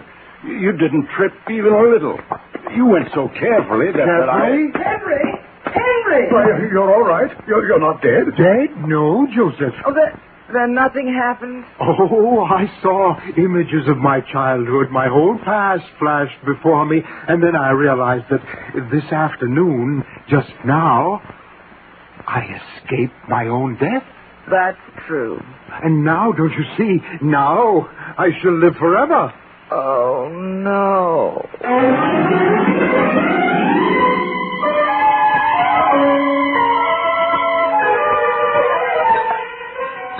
Well, this certainly calls for a celebration, Henry. Oh, from now on, every day will be a celebration. Here's your drink, Henry. Thank you. Irene. Yes, dear. There's something I must do first before anything else. What's that? I must telephone. I'll put my drink down right here, and it won't take a moment. But Henry, I'd like to propose a toast to you. Well, then go right ahead, Joseph. It would be bad luck for me to drink my own toast. But Henry... Hello. Oh, dear. Is this the funeral director? This is Henry Perth Johnson. You're expecting my body in a short while. Well, I've decided to cancel all the arrangements. Yes, that's right. No, I didn't die. No, I'm in the best of health. Next week? No, my good man canceled it permanently. Thank you. Henry. Now wait, Joseph, before you make a toast to me, I would like to propose one to both of you. Irene, do something. It mustn't happen. No, Henry. What's the matter? Here, give me that glass. I'll make a fresh drink for But you, I haven't Henry. even touched this drink yet. A toast. Give it to me, Henry, please. Well, why? Is there something wrong with it? Oh, no. It is just... There's a strange smell to this drink. Oh. Reminiscent of gardens in summer and rose arbors and... now I recognize it. Arsenic. Arsenic. Decidedly. Surely you realize that I cannot die now, under any circumstances. Yes, we realize. Here you are, Henry. A fresh drink. And I'll take that glass. Thank you. Henry, sweet Henry. Will you ever be able to forgive us? Forgive? I've already forgotten. To you, Irene, and you, Joseph, my closest and my dearest friend.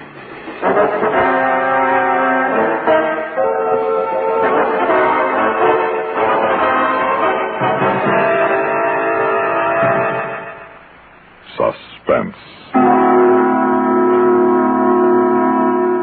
You've been listening to The Time, The Place, and The Death.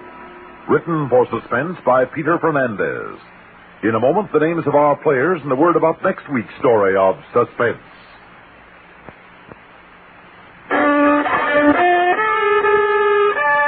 Are you out of tune due to irregularity?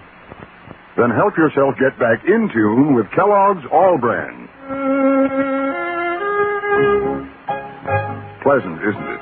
The feeling of well-being you get when constipation from lack of bulk is no longer a worry. When harsh, irritating drug laxatives can be thrown away. Because Kellogg's All Brand is the normal, natural way to regularity. Its whole brand content gentles away constipation, supplies your system with the bulk-forming food you need for youthful regularity. And it tastes good, too. Fact is, Kellogg's All Brand is the one and only whole brand cereal that combines proved effectiveness with appetizing taste and crispness. So if you're out of tune, help yourself get back in tune as millions do with Kellogg's All Brand. ALL-BRAN. Kellogg's All Brand. Heard in tonight's story were Eric Dressler as Henry, Claudia Morgan as Irene, and Mercer McLeod as Joseph. Others in our cast included Bryna Rayburn, Maurice Tarplin, Peter Fernandez, and Dwight Wiest. Listen again next week when we return with Turnabout, written for Suspense by Jay Bennett. Another tale well calculated to keep you in